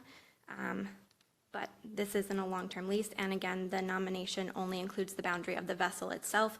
No part of the marina or the yacht club are included here. But the village owns the marina, from what I'm reading. Yes. They just didn't, the board members just didn't realize that the marina division of the village administration had entered into a long-term lease with this boat. Not with the boat, they have the long-term use with the yacht club. So it's a yacht club's policy and The yacht club has allowed the boat to dock there, And so long-term. So the recommendation here, if I heard it right, is that we proceed with the nomination and then wait for 60 days to submit it to the National Park Service to give time to talk to the village. That is correct. And the designation is for the boat. The boat alone. And the boat could move out to the middle of the river. It could. And then not be in, or to the, It could, and that has been, Irvington up to Sleepy Hollow. yeah, that has been expressed to the nonprofit organization as well. With the National Park Service regulations, if the boat were to move for a more long-term lease somewhere else or docking somewhere else, we would inform the National Park Service and revise the boundary and then the listing would continue. So just in the certified resolution, it mentions that the Village Board of Trustees did not consent to having the fireboat dock at its marina, nor were they advised prior to the application. But unless I'm, so that wasn't, that's not really even necessary, correct? I mean, there's a long-term lease for that.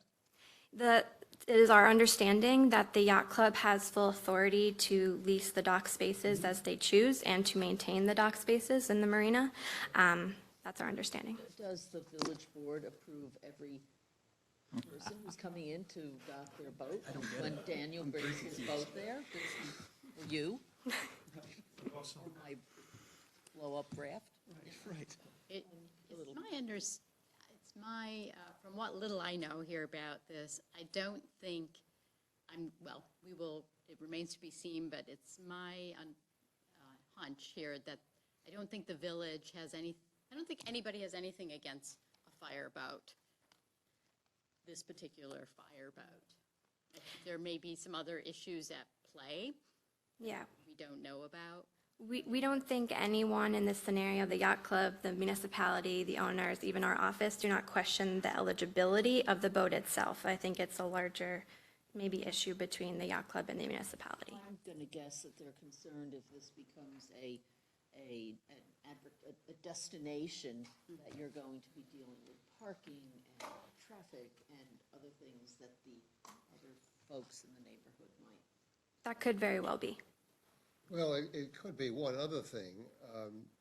If they've done their due diligence about old historic boats, they would know that this could someday be a major burden to whoever owns it or is housing it.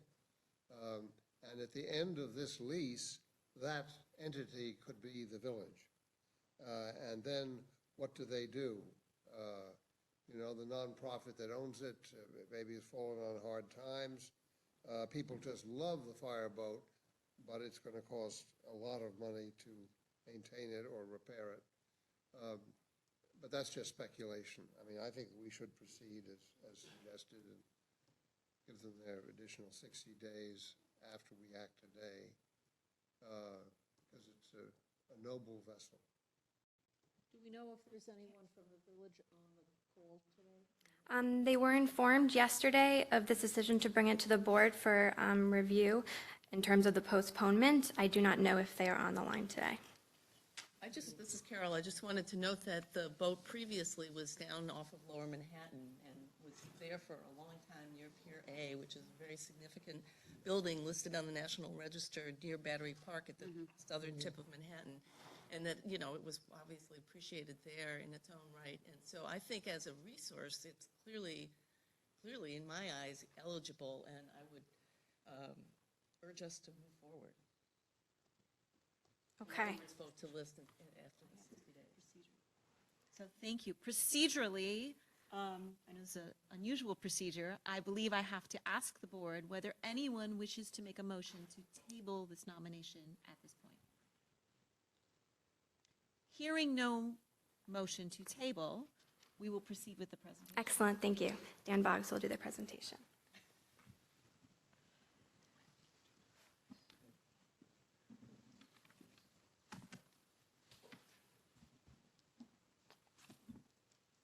Good morning.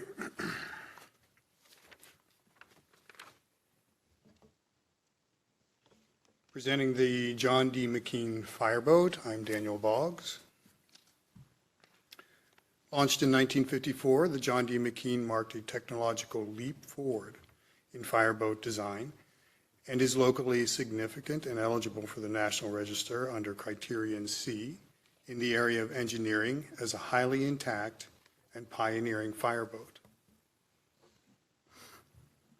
The John D. McKean is equipped with 6 monitors capable of spraying water in all directions, each delivering up to 3,000 gallons per minute. The John D. McKean retains much of her original equipment. Here in the engine room can be seen part of the pumping apparatus, delivering water to the topside firefighting equipment. Prominent among the trailblazing features of the John D. McKean was the installation of dedicated diesel engines to power the water pumping systems separately from the diesel engines used to power the propulsion. The John D. McKean fireboat is capable of towing a burning vessel at full power while simultaneously pumping water at full power. The John D. McKean included accommodations for 4 crew members in case of extended calls and featured an innovative pilot house with increased visibility and direct redundant engine and steering controls. Other innovations on the vessel include a smoke removal and oxygenation system for the engine room, heaters to warm the engine lubricants so the fireboat can immediately respond to fire calls, and a remote-controlled water monitor atop the central tower, able to shoot water hundreds of feet without the need of any manual operation from the tower.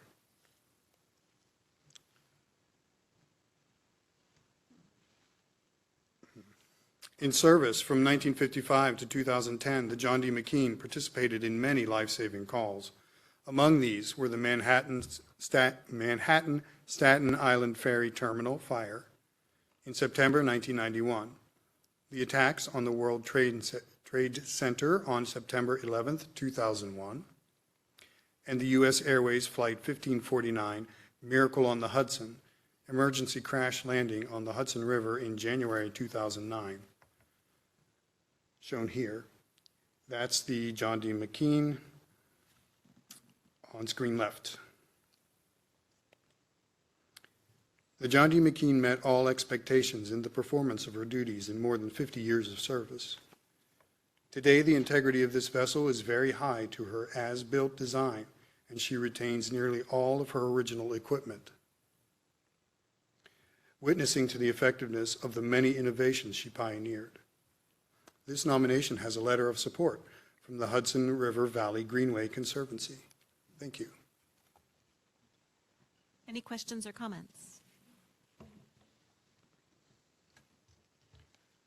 I would ask then if anyone on the board would like to make a motion in regards to this nomination, if you could be explicit in either you're moving that it be approved, or you are moving it be approved with the stipulations that Chelsea laid out, which was to hold the nomination for 60 days before submitting it to the National Park Service, or something else if you so choose. So would anyone?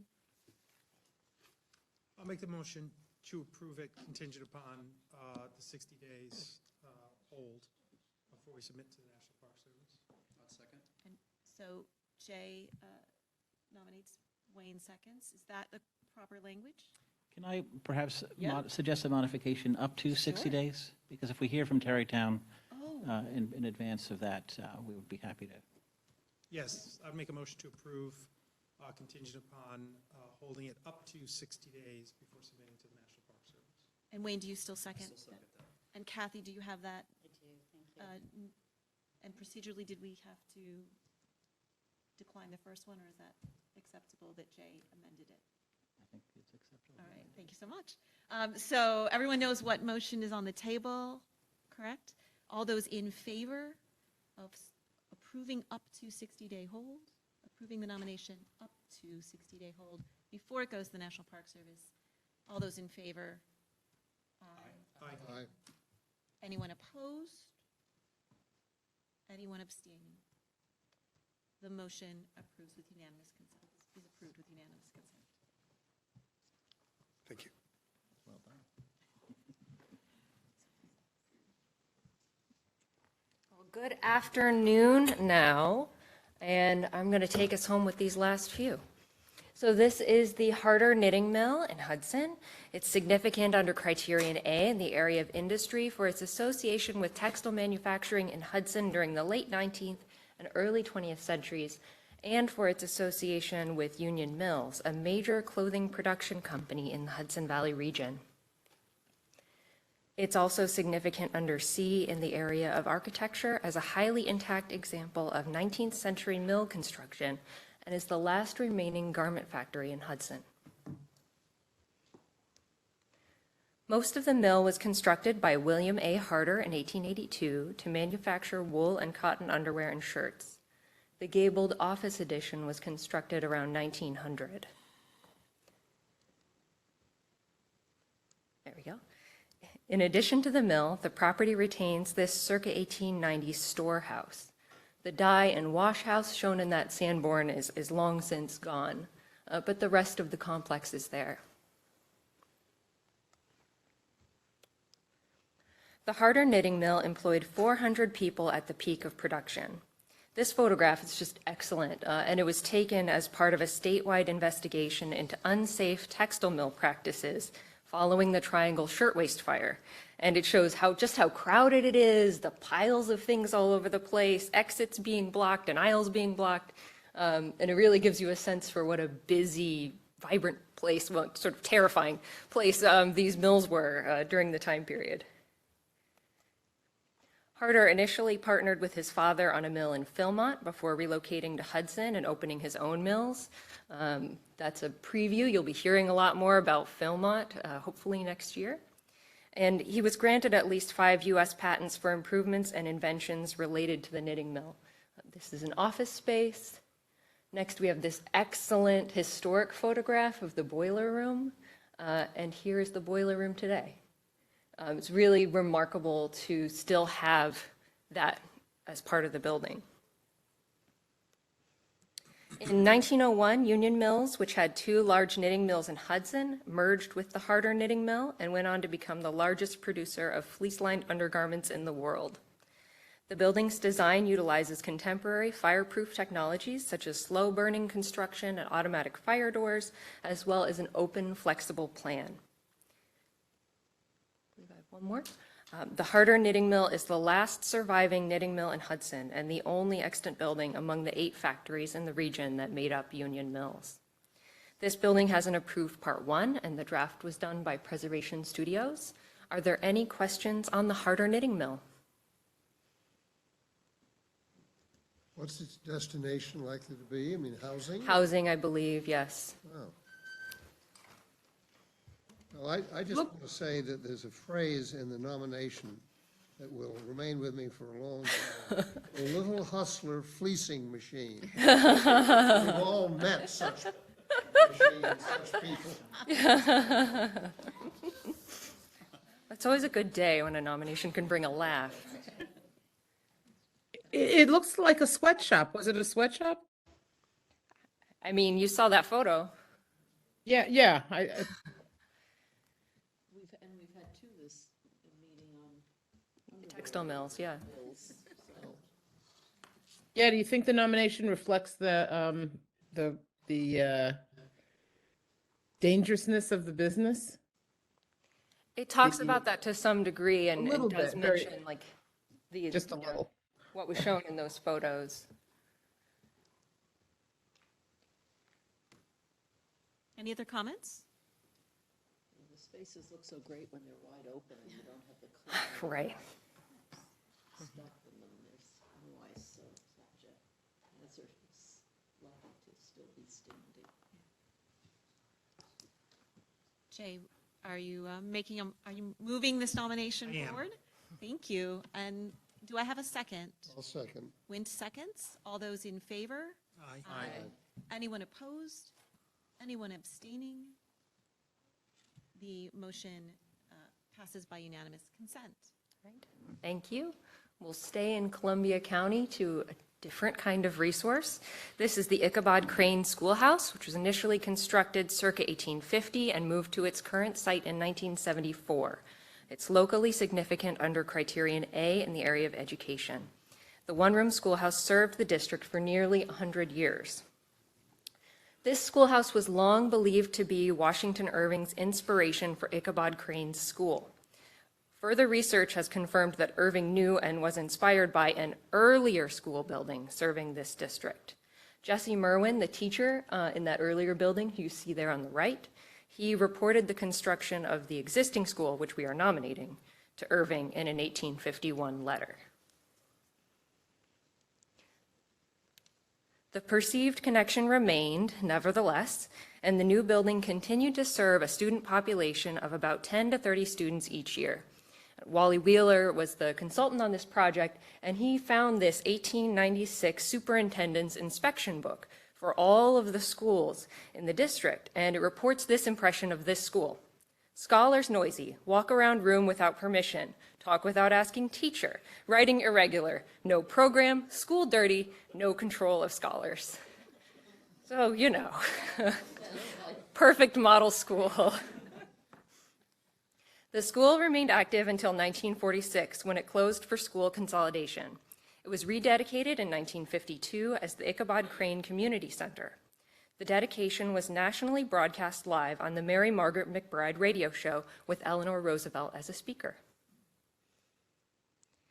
By the mid-1960s, the building had fallen out of use as a community center, and the district resolved to sell the schoolhouse.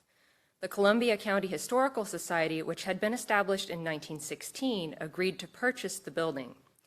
CCHS had recently acquired the nearby Lucas Van Allen House and envisioned an interpretation of the site, which they called Restoration 1737, based on associations with Washington Irving that had been ascribed to both the school and the Van Allen House. With this intriguing interpretive strategy of an outdoor museum focused on regional literary history was never executed, the schoolhouse was moved to the Van Allen property in 1974. So the map you see there on the left shows the original location as well as the nomination boundary that's being proposed today. So it was moved a short distance, still within the same school district. The vision and the consolidation of the buildings onto one parcel reflects the challenges and opportunities that CCHS faced as it transitioned from its roots as an avocational group to a professional museum and historical society. I know we've all heard of moves of buildings during this time period. This is the only move that the organization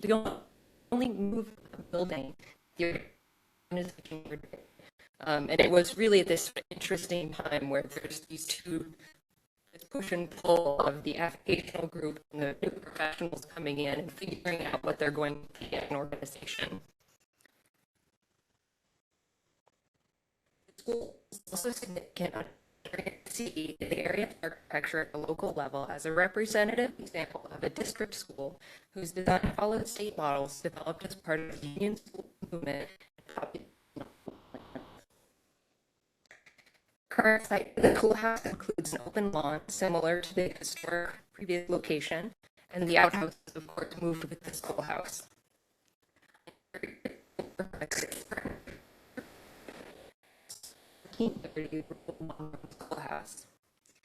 Visits to the school remain an important part of the fourth grade curriculum, and this is the Ichabod Crane Schoolhouse of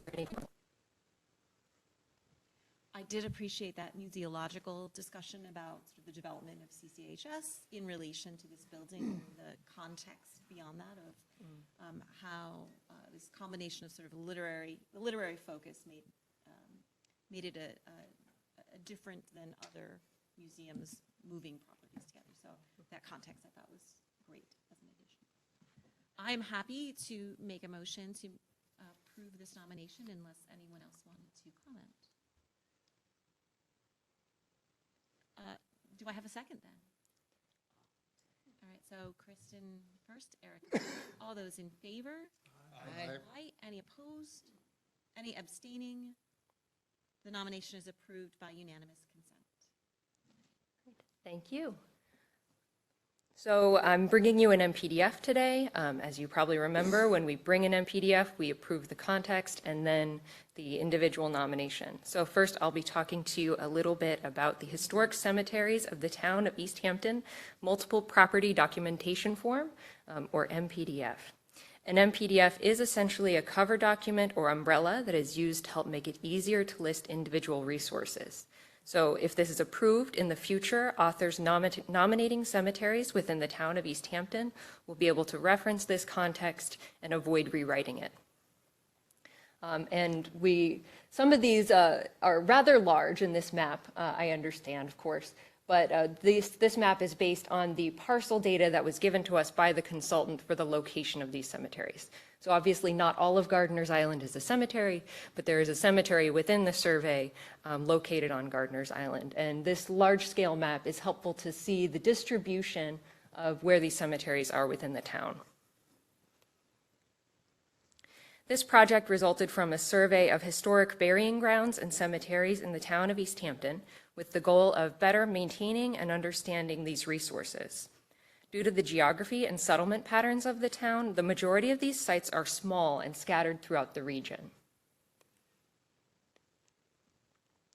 In addition to establishing a context for the settlement and growth of the town, the MPDF identifies 4 property types.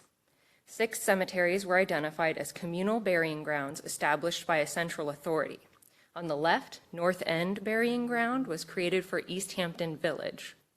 While it was not established by a municipal authority per se, Indian Field Cemetery in Montauk, which was created by and for the Montaukets, is also considered an example of this type, which you see there on the right. The Temple Adas Israel Cemetery, you see there on the left, is one of 5 cemeteries associated with religious organizations identified by the survey. And Cedar Lawn is one of the 3 private association cemeteries opened in the late 19th and early 20th centuries as early settlement cemeteries filled and closed. And the largest property type are small, geographically isolated burial sites. There were 31 identified in the survey in the MPDF. Each of the town's geographical areas or hamlets have at least one example, and the most historically remote tend to have the greatest number. The MPDF is particularly critical in providing the context for these kinds of small sites, which might not otherwise readily rise to the level of individual significance. In addition to discussing the historical significance of each of these property types, the MPDF also notes that many have the potential to be significant under Criterion C for their varied examples of funerary art. And it also discusses Long Island geography and notes that much of the stone was imported just due to the nature of Long Island.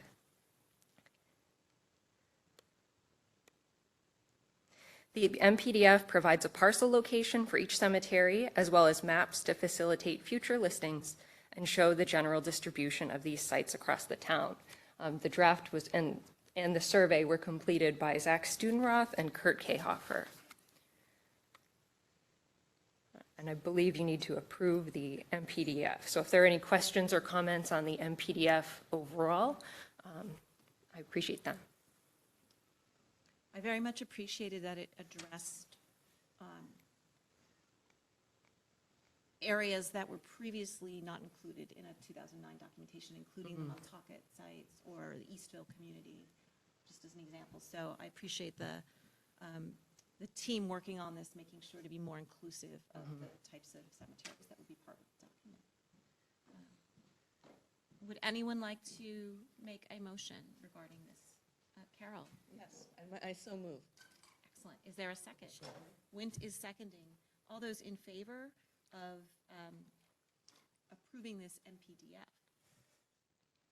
Aye. Aye. Any opposed? Any abstaining? The motion carries with unanimous approval. Thank you. And so this would be the first nomination under that MPDF. This is the Vanscoy Burying Ground. It meets the registration requirements for property type D, isolated family burying grounds and cemeteries. The Vanscoy Burying Ground is significant under Criterion A in the area of settlement for its association with the Vanscoy family in the hamlet of Northwest, where they were prominent early settlers. The site meets Criterion Consideration D on the basis of its age and for its preservation of early settlement patterns and the evidence of a community that has largely disappeared. Now located within a nature preserve, the small burying ground was created by and for the Vanscoy family and also includes members of the neighboring Terry and Edwards families. It is the final resting place of Isaac Vanscoy and Jeremiah Terry, both of whom signed the Articles of Association signifying resistance to British rule. The burying ground preserves characteristic 18th and 19th century marker types, as well as a white bronze zinc marker there on the left. and that is the Vanscoy Cemetery. Again, this was done by Zach Studenroth and Kurt Kayhofer, and I've received letters of support from Fred Thiele and the Town of East Hampton Architectural Review Board. Any questions or comments? Would anyone like to make a motion regarding this nomination? So Wayne first, and Jay, am I seeing you as a second? Yes. Excellent. All those in favor? Aye. Anyone opposed? Anyone abstaining? The motion carries with unanimous approval. Thank you all. Thank you. Thank you all for getting us through the end of our National Register nominations a little bit ahead of schedule. We are now scheduled for a board lunch. Kathy, this was 12:30 to 1. Do you want to amend the time on this at all? Just Yeah, figure you. I would need to see if the board lunch is here, too. Oh. Well, we can certainly break for our recess. Yeah. Should we still plan to be back at 1 o'clock? Let me just check on the board lunch. Discuss the Can we just talk amongst ourselves for a moment? Okay. Kristen, thank you for stepping into the chair Well, role. thank you so much for, You- you're very welcome. Well executed. We're not done yet. But I'm happy to Agreed, do so. agreed, but I just want to thank you for stepping in on short notice. I also want to thank the board on the fireboat nomination. You know, I think I was certainly concerned that the municipality's objection came very late, and we really did want to present some options to the board for consideration while respecting the municipality's requests at the same time. So I think you've reached for me, a very comfortable and appropriate compromise. I have a question about the condition that we set with the up to 60 days. What happened, so we've approved it regardless of what the comments are that might come back from the village, right? It's in 60 days. Let's say they're going to respond with something. Right. So the board's action, and upon my signature, lists the boat to the State Register of Historic Places. What the board decided was to hold the nomination up to 60 days before we seek to advance to the National Park Service for National Register consideration. Yes, but, so I guess I was actually going to vote not to do that, because what's the point of waiting to see if it's approved, it's approved. We didn't hold the vote open, we didn't. Are we still hold in it- session? No, Yes. are we? Yes, we are in session. Okay, I missed that. Maybe The we're lunch not. is here. Sorry, I missed what we were talking about. Daniel was basically thanking us for the discussion and about the fireboat. Yes. That's. And I had a question. And Erica had a question Okay. about what could happen. Ramifications of this up to 60 days, or the point of holding it. Right. So we do have the authority, an objection registered by the municipality of Tarrytown would inform the National Park Service consideration of the advancement of our listing, but would not control their consideration. If Tarrytown were a certified local government, their objection would control. In this case, I think my presumption is that they're not fully certain as to what the ramifications of National Register listing are in the context of a municipal matter between the leaseholder of the marina and Tarrytown itself. And unfortunately, the fireboat is caught up in that. Given that the governor's office has been asked to support the potential award of federal funding through Senator Schumer to this vessel for restoration, further restoration, maintenance, and upkeep, given that there are going to be pending, we're hopeful that we'll have a National Maritime Grant Program, and this is certainly the National Register listing of this vessel would be required to apply into our program if awarded. I did not want to hold up, I did not want the board, my preference, and you all lived up to it, was that we not hold up our initial deliberations on this vessel so that signals could be sent that, we feel any objection from Tarrytown should not control the listing. We do not want to hold this vessel up from potential funding award, et cetera, et cetera. So I think we are also trying to balance that with a courtesy, even if the concern or objections expressed by Tarrytown is misinformed or misdirected. We at least wanted to extend the courtesy to Tarrytown that we are willing to listen or receive additional information, as well as provide them with additional information. One key point is that this board feels that the nomination should proceed, the merits of the vessel are there, and this board is expressing its opinion that we intend to forward to the National Park Service. So we're trying to balance those things. I agree. I just don't see that there was any language holding it open. And I don't want, not that I'm saying I would want the language. My motion would have been to simply approve it and not even have it for 60 days. Okay.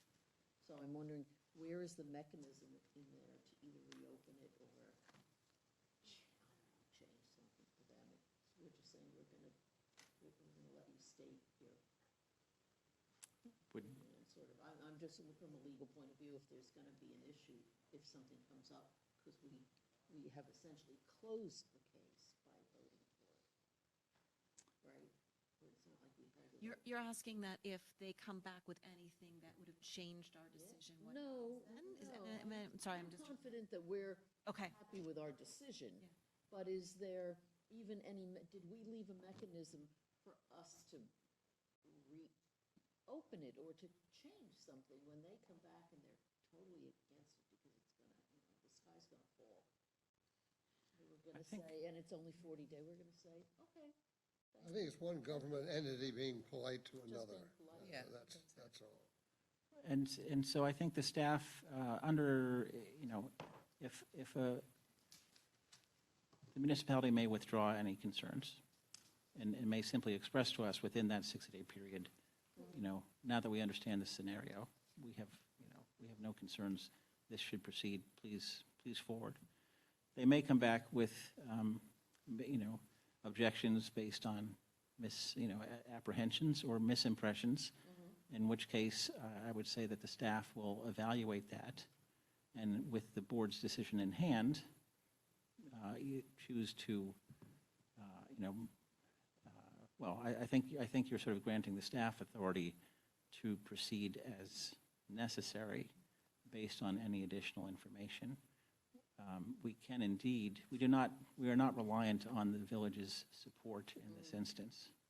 So I think if something came back, it would be evaluated by staff, discussed, and if it was substantive, I guess we would, the National Park Service would note that, but I think we would still, We'll have authority to yes. pass it on. Right. Kathy, do you agree with that? Yes. Okay. I mean, I think we certainly, can hold it back. I mean, I guess the question, and I don't know what part I missed here, the board has approved it with that condition. In terms of state register listing, that's the question. I'm assuming, are you going to sign it? I'm certainly pleased to sign on the base, will not hold back on the date of state. So it gets listed on the state register. So we're offering them, I guess I would call it an olive branch in terms of the National Register listing. Let's hear their comments. It is, as Wint said, being open to hearing their argument. But in terms of eligibility and the opportunity for funding for this vote, staff felt it was important to kind of have that way to move it forward. Yes. Thank you. So the lunch is here, board members, so just go on out. It's outside here at the table, and then come back in. Why don't we take a recess for lunch, and then we'll come back briefly to talk about, new business. So we will stick then to reconvening at 1 briefly. Does that make sense? That makes sense. Okay. Do we, the question is, do we need a motion to take the recess? Because we are not adjourning the meeting. Right. No, I don't think you need a motion to recess. So we're just taking a break. Half hour. We'll come back. And then we will do, No, we'll have new business, and then I will later ask to adjourn the meeting after we return. Yeah, officially. Kathleen Frank, I'm sure will correct us if need be. You will correct us if need be on the procedures, but we're going to take a break. Yes, I was on that. It was a call. I was on a call like that. And the one that said, look, you just. If we could come off our recess, it's 1 o'clock. Because I actually. I need my gavel, Daniel. All right, we just a few things to discuss before the meeting concludes. The first one is to review proposed dates and venues for the 2023 State Review Board meetings.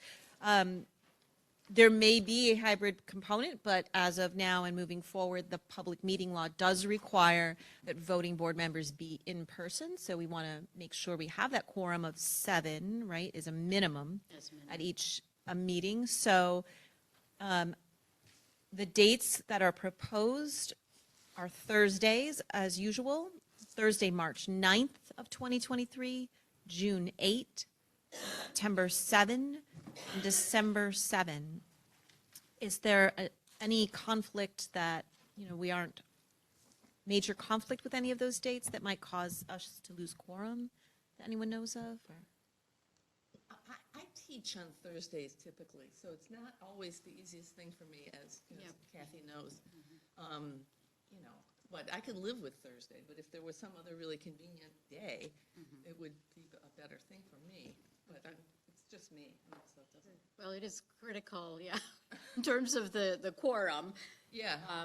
So and I know we discussed this in the past. Yeah. I mean, we've traditionally been doing the Thursdays. If Thursdays, are really not good, and that risks us maybe not having a quorum, we could think about maybe people like to travel because it's later in the week, but maybe a Wednesday. I mean, later, I can live with it because I'm not going to keep teaching forever. I'm sure of that. So, but I just thought I'd point it out since when I had discussed it. It was easier for you, I think, everyone when we were totally remote. Of course, yeah. Yeah, and now it's a little more difficult. But Kathy, let me ask about the quorum. We're authorized, I don't know, 15 members, something like that. Are there vacancies that are still waiting to be filled? People who have left or who are still serving and hoping to be relieved of duties? Yeah, we have, yes, Paul, we have 2 vacancies. And last spring, we put in a couple of, we talked to Doug, and we put in 2 candidates, and they go through a very long vetting process. We're hoping to hear very soon. Daniel just heard word we may hear very soon whether or not one or both of those candidates get approved. Ready to be named, yes. And we're not going to name them at this time, but yeah. Right. Yeah, so there are 2 pending nominations at the governor's office. They accepted them as recommendations. They are both undergoing vetting. There is an expectation that I would say at least one will be named soon, if not both. So that takes some of the pressure off. Yes, it builds the base, certainly.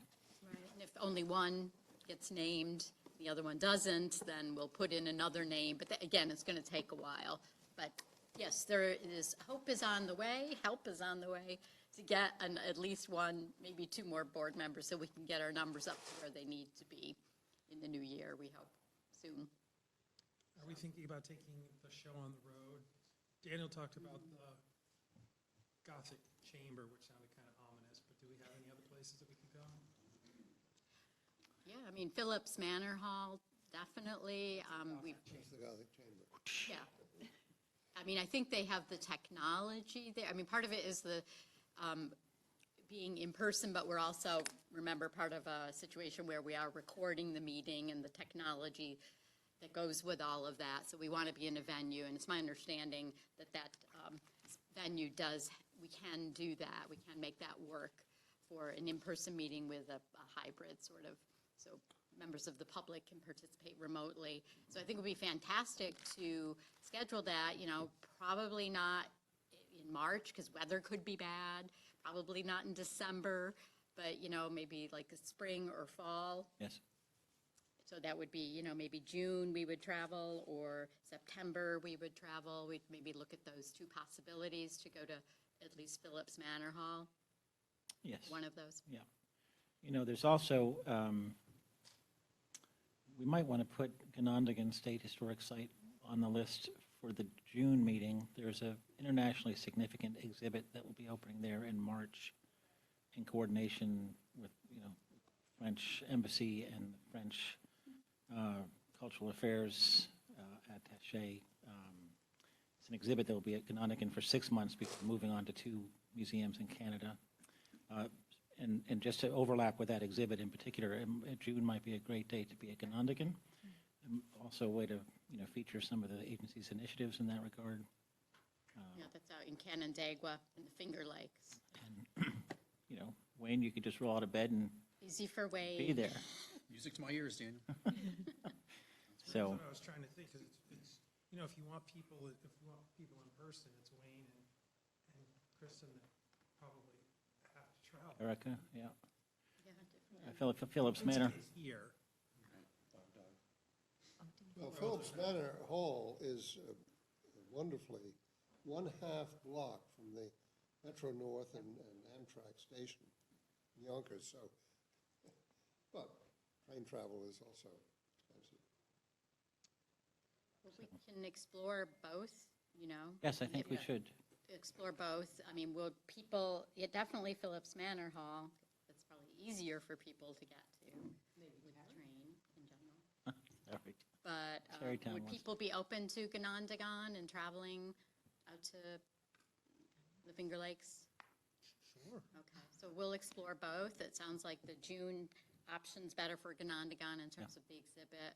Then we'll explore Phillips Manor Hall for September, and then the other 2 meetings, lousy weather meetings, possibly March and December, probably continue as business as normal, either at, this venue's pretty nice, too.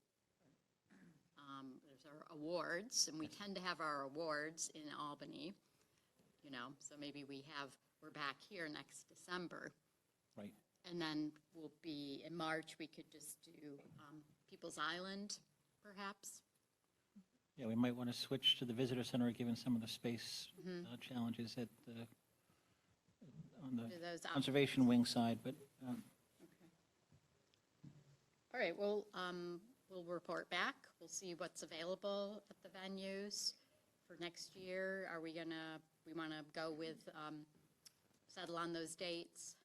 Did you want us to discuss whether any should be switched to Wednesday, particularly with Carol's teaching challenge, or? We can manage it. I think. Sure? Yeah. Because a Wednesday can work for me. I didn't know about others, but. And I don't really want to disrupt the tradition, if it's sort of, if it's not broke, don't fix it. But I did feel obligated to bring up because Kathy and I had discussed it. So I'm fine with the Thursdays. Okay, thank you. Do you need a motion on that, or is it just a general, I think we need based on people's calendars now, it looks like Yeah, it just can put work? it on your calendars. Make sure you get those down. Don't do anything else on those days. Just kidding. And then I will report back. I'm not really kidding, yes. I'll report back through Doug on sort of where we're going to be, and how the travel arrangements will work and all of that.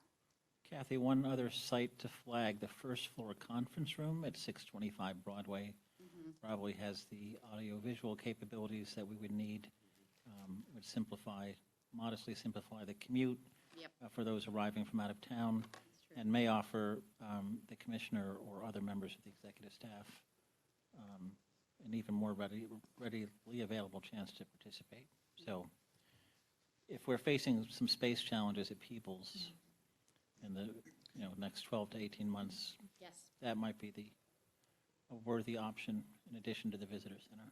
Okay. All good ideas here. All right, we'll report back.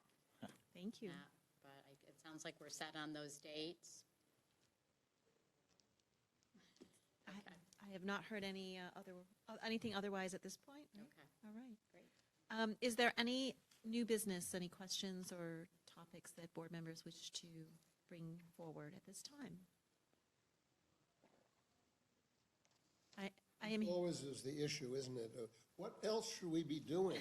We have to tell the government what it's not doing, and then we somehow don't know exactly what message we should be sharing with them. But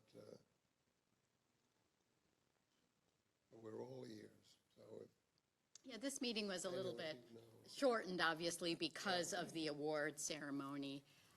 Our more normal meetings, when we don't have the awards, I think and we've had pretty packed agendas, but it would be good to, moving forward in the new year, we definitely want to, whether it's training that the board wants, or, what other initiatives are going on, reports from staff who are working on interesting, exciting things. You hear from Daniel, but it'd be good to hear maybe from staff on some of the things they're working on outside of National Register, right?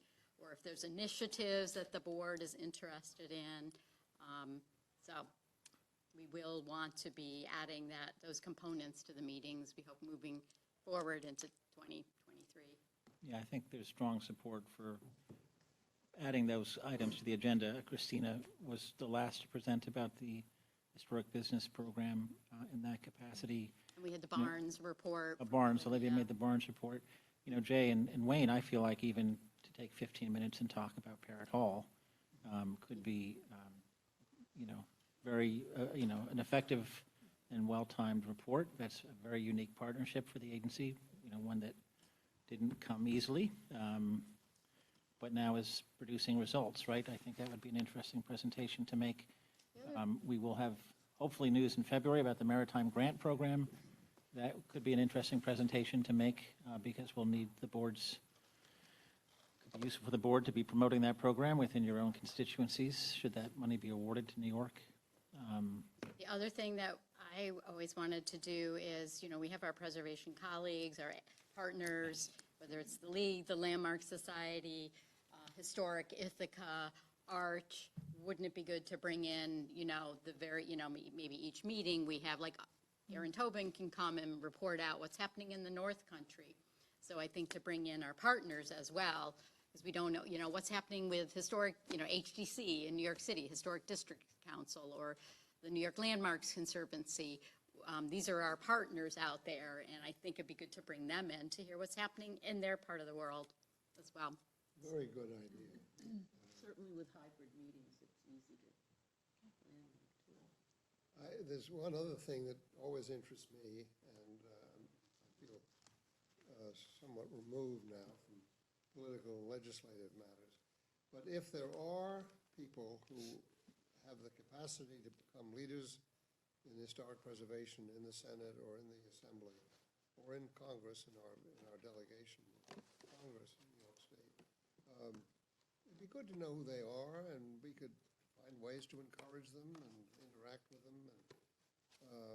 Because in the past, there have been individuals who have made a huge difference. Senator Bernie Smith from Long Island, for instance.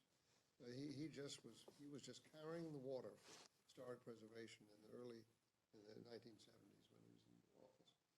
And it made a huge difference because he was in the majority and he was listened to. And it's hard, I know, for you, despite your former work with the legislature, to be, trying to do that and recruit that. But if we were able to interact with people as individuals, not as a board, it could be helpful. Right.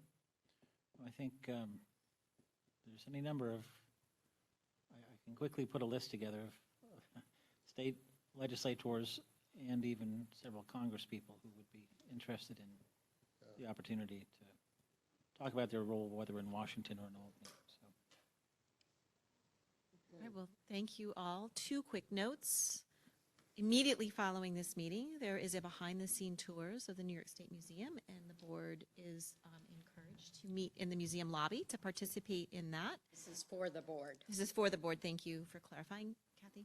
And please remember that the New York State Preservation Awards will commence back here in the Huxley Theater at 2:30 p.m. So hopefully the board members will be able to stay and participate in that very worthwhile event. With that, I would like to ask someone to make a motion to adjourn this meeting. I'll make that motion. Wayne makes the motion. Jay seconds it. All those in favor? Aye. I don't think I have to do anything else. Thank you. The meeting is now adjourned at 1:16 p.m. Yes, excellent job. Good job, Kristen. Thank you. Thanks for stepping in. Well done.